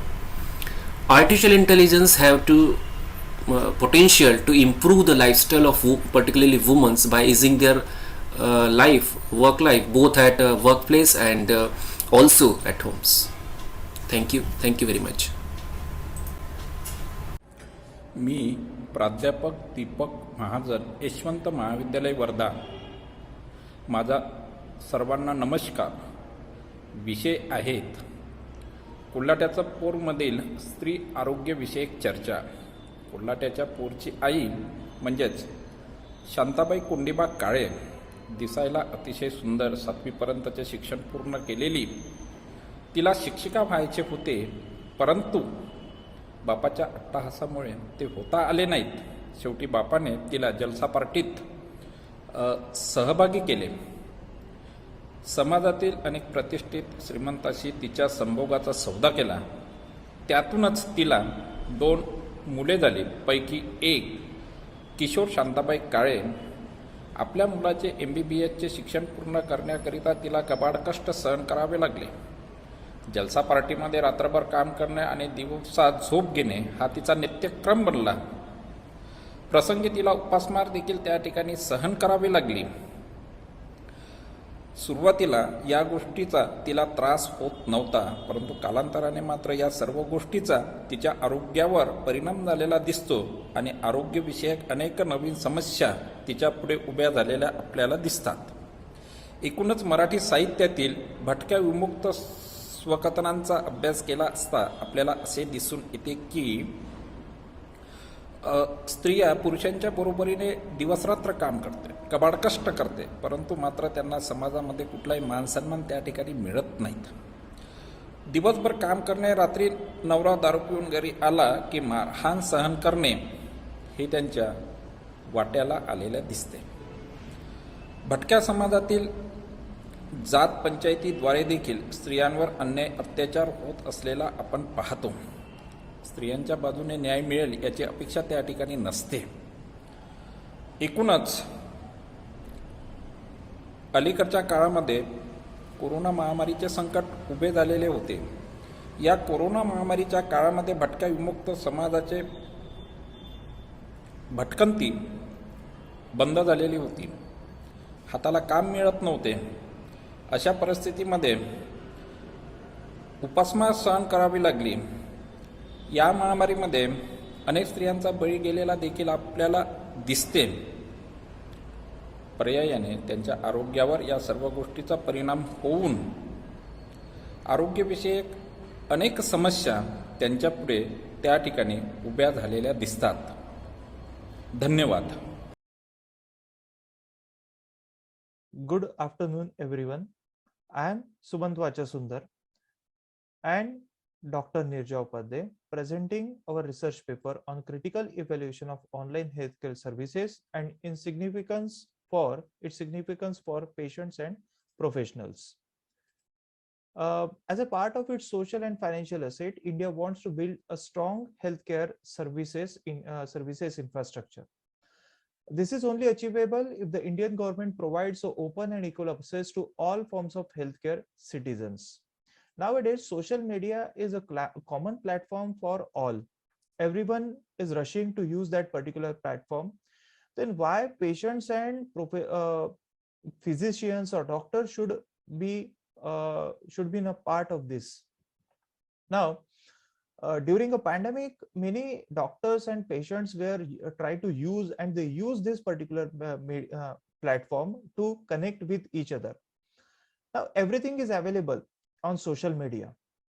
Doctor consultation should also be there so that every patient should get a proper consultation whenever they require.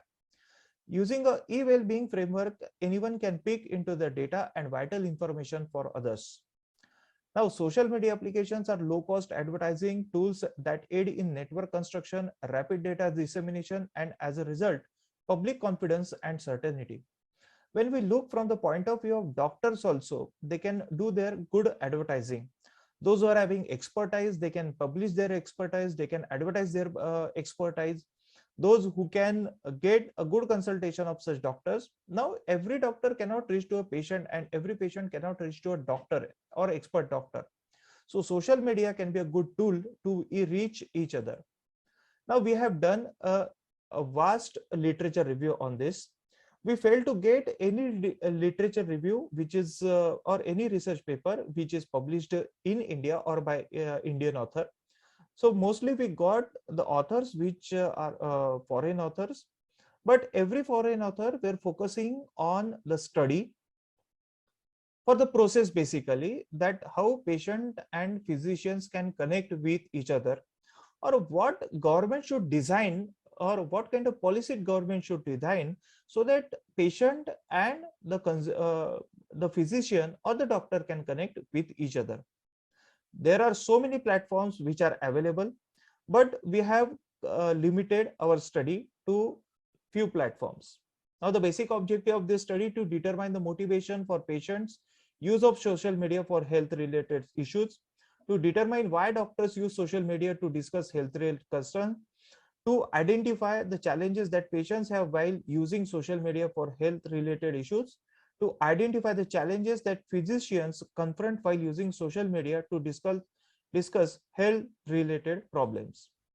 Now, the basic methodology or the research methodology we used is that it is on the basis of the basic questionnaires.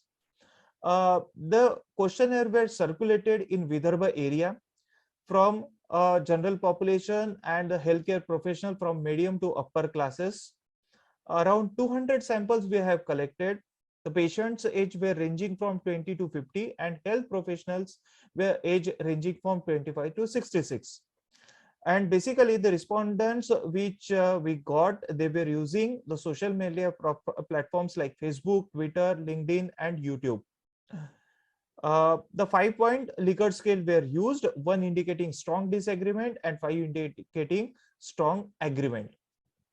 Now, the first one, that for the patient that those who were utilizing the social media platform, out of that we found that Facebook 37%, Twitter 28%, YouTube 18%, and LinkedIn 17%. Out of that also, the patient's main categorical motives for health-related social media use is that increasing awareness and familiarity. 20% goes for Twitter and 16% goes for Facebook. The interaction between doctor and patients 15 to 12%, social substance 20 and 27, sharing advice 27 to 25, and self-care 15 to 20. Basically, in last slide, we have shown that YouTube and user of LinkedIn also, but we have not found a proper responses for YouTube and LinkedIn. So we have done our further studies based on Twitter and Facebook. So we found majority of the people, or majority of the patients, those who were using Twitter and Facebook. Further, the primary motives for health-related social media use at the item levels: improvement in healthcare, Twitter 40%, Facebook 25%, awareness of illness and of disease, that is 25%, 24%, expressing ideas and getting feedback, that is 20 and 33%, and creating comparison 15 to 18%. Now, in this particular slide, we can find out that improvements in healthcare is 40%, which is highest among all other categories, and which is happening on Twitter. Now, the next, that healthcare professional related to main category motives for health related social media use: expanding knowledge and awareness. Twitter 8%, Facebook 5%, LinkedIn 1%, and YouTube got the highest, that is 46%.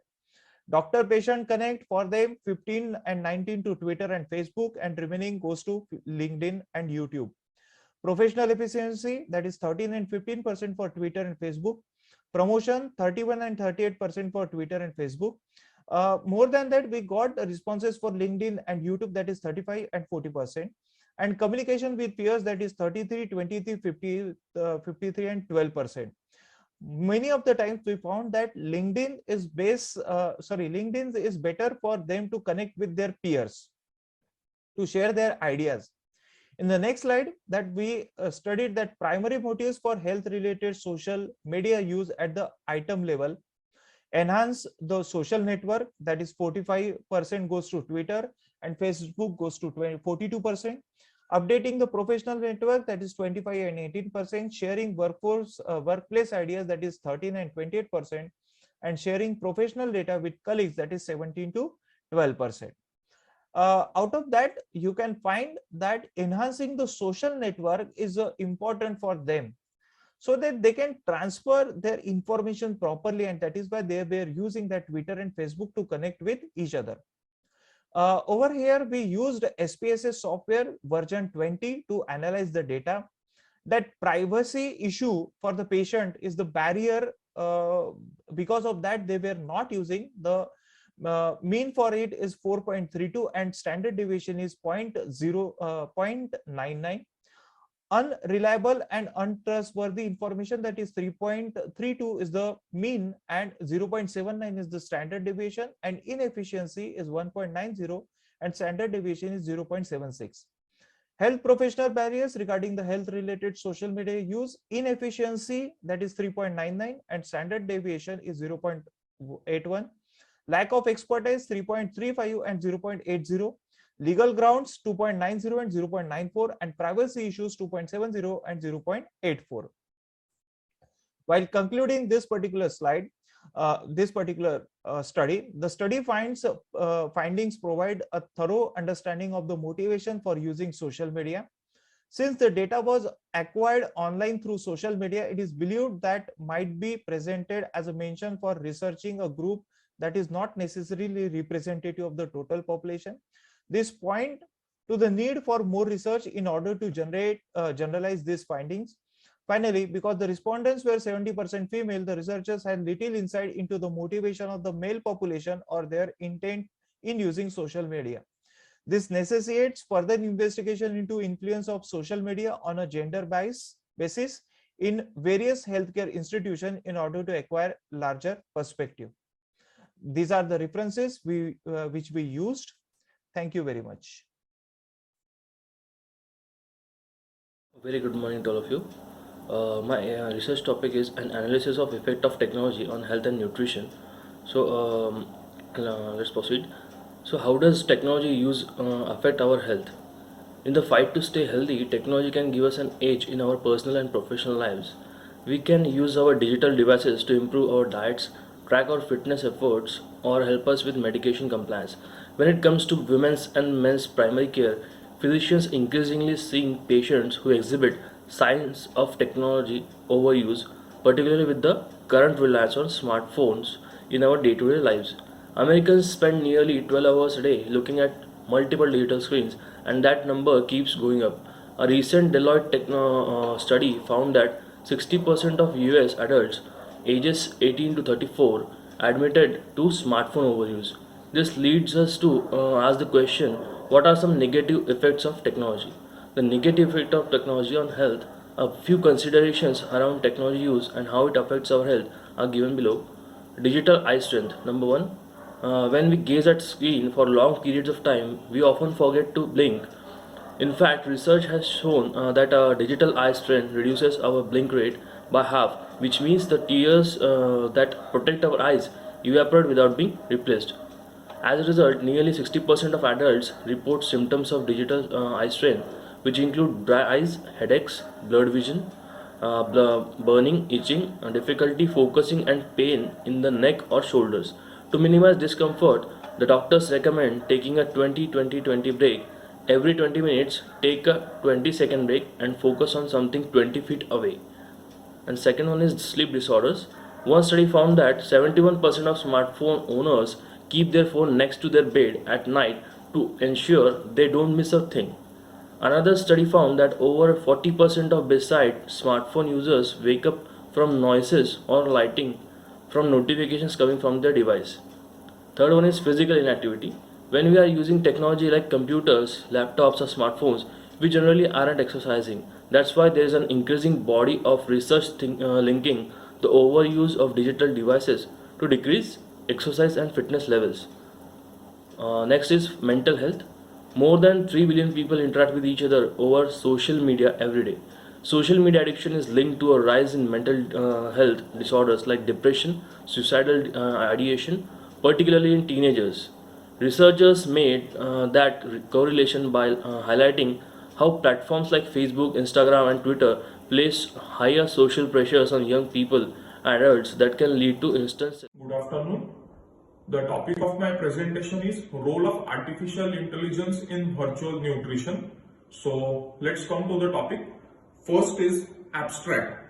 It is a nutrition management framework, a model which is based on about evaluating nourishment using artificial intelligence. Introduction. Nutritionist is a person who guides about health, diet, fitness, and recommends a diet based on health factors and health conditions of an individual or a patient.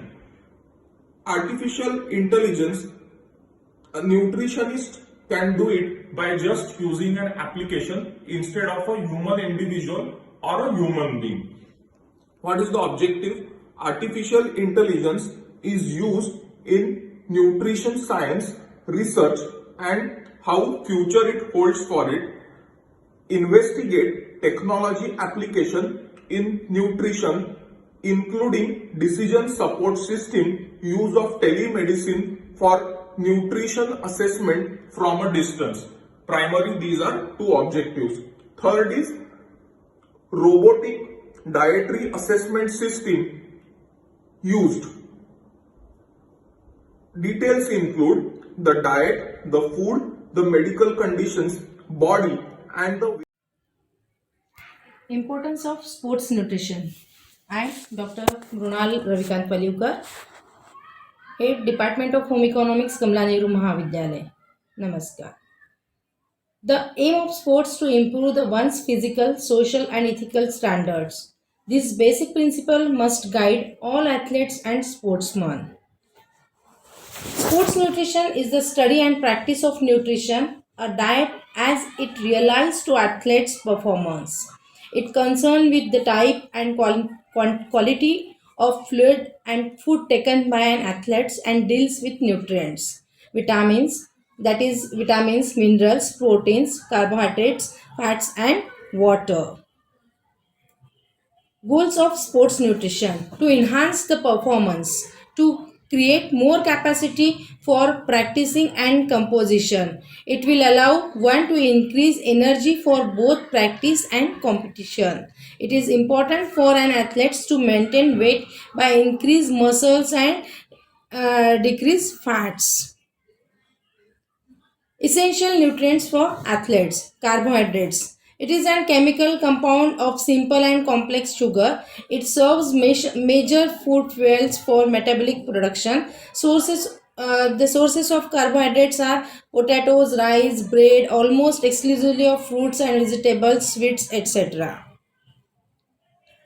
Protein. Second essential nutrients are protein. It has a wide variety of physiological functions that are considered essential to health and physical performance. Protein as energy source during prolonged exercises. 10 to 15% calories are taken from protein sources. Protein requirement is estimated on a body weight basis. It provided for greater protein intake with increase in muscle mass. Vitamins and minerals are also very essential for athletes. Although vitamins do not contain energy, they are necessary for good health. It plays a very important role in forming the tissues. Night blindness and growth problems are associated with vitamin A deficiency. The sources are milk, dairy products, yellow vegetables are the good sources for vitamin A. Vitamin D is essential for proper bone and tooth development. Butter, eggs, milk, and fish oils contain substantial amount of vitamin D. Deficiency of vitamin A. Vitamin E is associated with destruction of red blood cells. It is widely distributed in yellow vegetables, oil, and wheat grams. Blood clottings are related to vitamin K, which found in spinach, food, and liver and cabbage. The minerals are very important in for athletes. Most important minerals in the diet including sodium, potassium, calcium, zinc, copper, iodine, etc. Sodium plays a very important role in physiological roles. Potassium is stored the body mainly inside cells and found in the diet in citric foods and banana and tomatoes. Calcium is needed for development of the bones and maintaining their rigidity. Magnesium, which is present in most foods, is essential for human metabolism. Iron is needed for to form the hemoglobin. Hemoglobin is very important in blood cells. Iodine is needed to synthesize hormones of thyroid glands. Then sources of minerals are green leafy vegetables, fruits, milk and milk products, etc. and many more. Result. Proper nutrition for sportsmen is very important to maintain weight by increasing muscles and to decrease the fats. Athletes must use high protein diet, complex carbohydrate and other micronutrients. He also needs to avoid junk foods. Athletes should eat foods that have the most nutritional benefits for the amount of calories. Thank you. Thank you very much.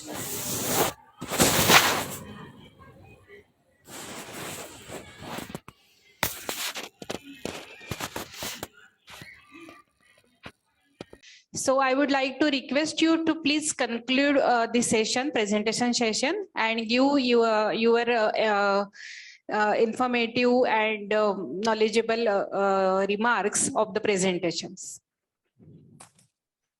Thank you so much, madam. First of all, I heartily welcome all of you, and extend my warm greetings on the occasion of International Women's Day. Happy Women's Day to all of you, and thanks for giving me opportunity to chair this session of paper presentation. So this is ICSSR sponsored 2 days multidisciplinary conference on social implication of artificial intelligence on women athletes, women health and nutrition in light of COVID-19, organized by CP and Berar College. So I welcome convener and principal of this college, Dr. Milind Barhate. In today's session, in this session of paper presentation, total 6 candidates, they have presented their topics, and 3 were video presentations. So I congratulate all the participants who came from various fields with the various topics, and the subjects were really interesting. So I congratulate all of them, and most of them, they were meta review papers or the essay papers. What I found that though the topics are good, but for the presentation, they should come with the meta-analysis. Means more studies available in the journals or in the databases relevant to the topic. They should go for that. They should see their results. They should see their conclusions, categorize it, and those who have followed the common methodologies, and then they should come up with the conclusion. Okay, so the topics were really nice, and I congratulate the presenters who did the excellent job of presentation. I think Dr. Vandana Gade, Mr. Vishwas Patil, Miss Dr. Mrunmay Kanetkar, then Mr. Amit Das, Mrs. Meena Balpande, and Mr. Rahul Kare. They did wonderful job. The presentations were really good. some of the presentations, the slide presentations were really good. Now, whatever you have presented, still there is a need to look after the women's health. Women's health still is a critical issue in this era also. So there is a need for education, there is need for the awareness. In your presentations, you have put for this point that there the programs should be conducted for the women's health. There should be experts available for different problems of the women. Like for the women athletes, there is no coaching regarding the nutrition, there is no expertise available. So there is a need of education, awareness. Forget about the women athletes, even the common lay person, they don't know about their nutritional deficiencies, their health, and they neglect their health. This is what some of the presenters have also told us. So self-motivation, awareness plus involvement is also needed for this to tackle the problem of the worsening health of the women. So self-motivation means like we should have that urge to keep ourselves fit. Just whatever we are seeing on the social media or in the mass media, the projection of women is different. Our problems are different. Our lifestyles are different. So, it should be, with the, we should keep our eyes widely open while tackling such kind of problems. Now, social media, many presenters, they also give an emphasis on the social media and healthcare, artificial intelligence and the healthcare. So, this is what the need of an hour, that technology is invading our lives. We are using technology, but one thing is there, that we are getting the right information and we are also getting the wrong information. So we could differentiate between the what is right and what is wrong. So there, the social media platform also should be categorized into various sectors. Now, what we can say, it's a sea of information. माहितीचा मायाजाल असं आपण त्याला म्हणतो. Okay, so in that also we have to go for the right one. We have to see the authentic information. Like whenever we go for we go to search something, we just write the keywords and whatever information is given, we write that information. We just don't go for authentication of the information, who is giving the information and for what purpose it is written. I will give you one example, that when you go for a diabetic diet, when you write the keyword diabetic diet, many pages will open, many keywords related to that will open, and in that false information is also given, like diabetics should eat 500 grams of apples every day so that the malic acid present in the apples is beneficial. But this is very false information. Eating this amount of the large amount of apples will also raise the blood glucose level. Forget about the malic acid present in the apples and everything, which will lower the blood glucose level. So we don't know the authentic source. So authentication of data is one of the things. So we should go for the proper databases available on the internet. There are these are available free of cost. So technology is for the easiness and to make our life simpler. My take-home message is, from whatever I learned from your presentation, and we can also disseminate this, that let the technology don't control your minds. Your mind should control the technology. But the adverse we are seeing, so we should rationally use the social media. We should, the artificial intelligence is going to help us, but also we should control those technology for the betterment of the human beings. Thank you so much. Thank you inviting for me, and I congratulate all the participants for their efforts for paper presentation. And I wish all the best for their future endeavors. Thank you so much.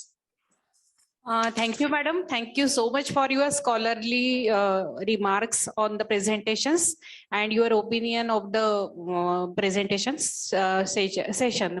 Now, with the permission of the organizer, I would like to declare here that the presentation session is concluded. And thank you so much for all the presenters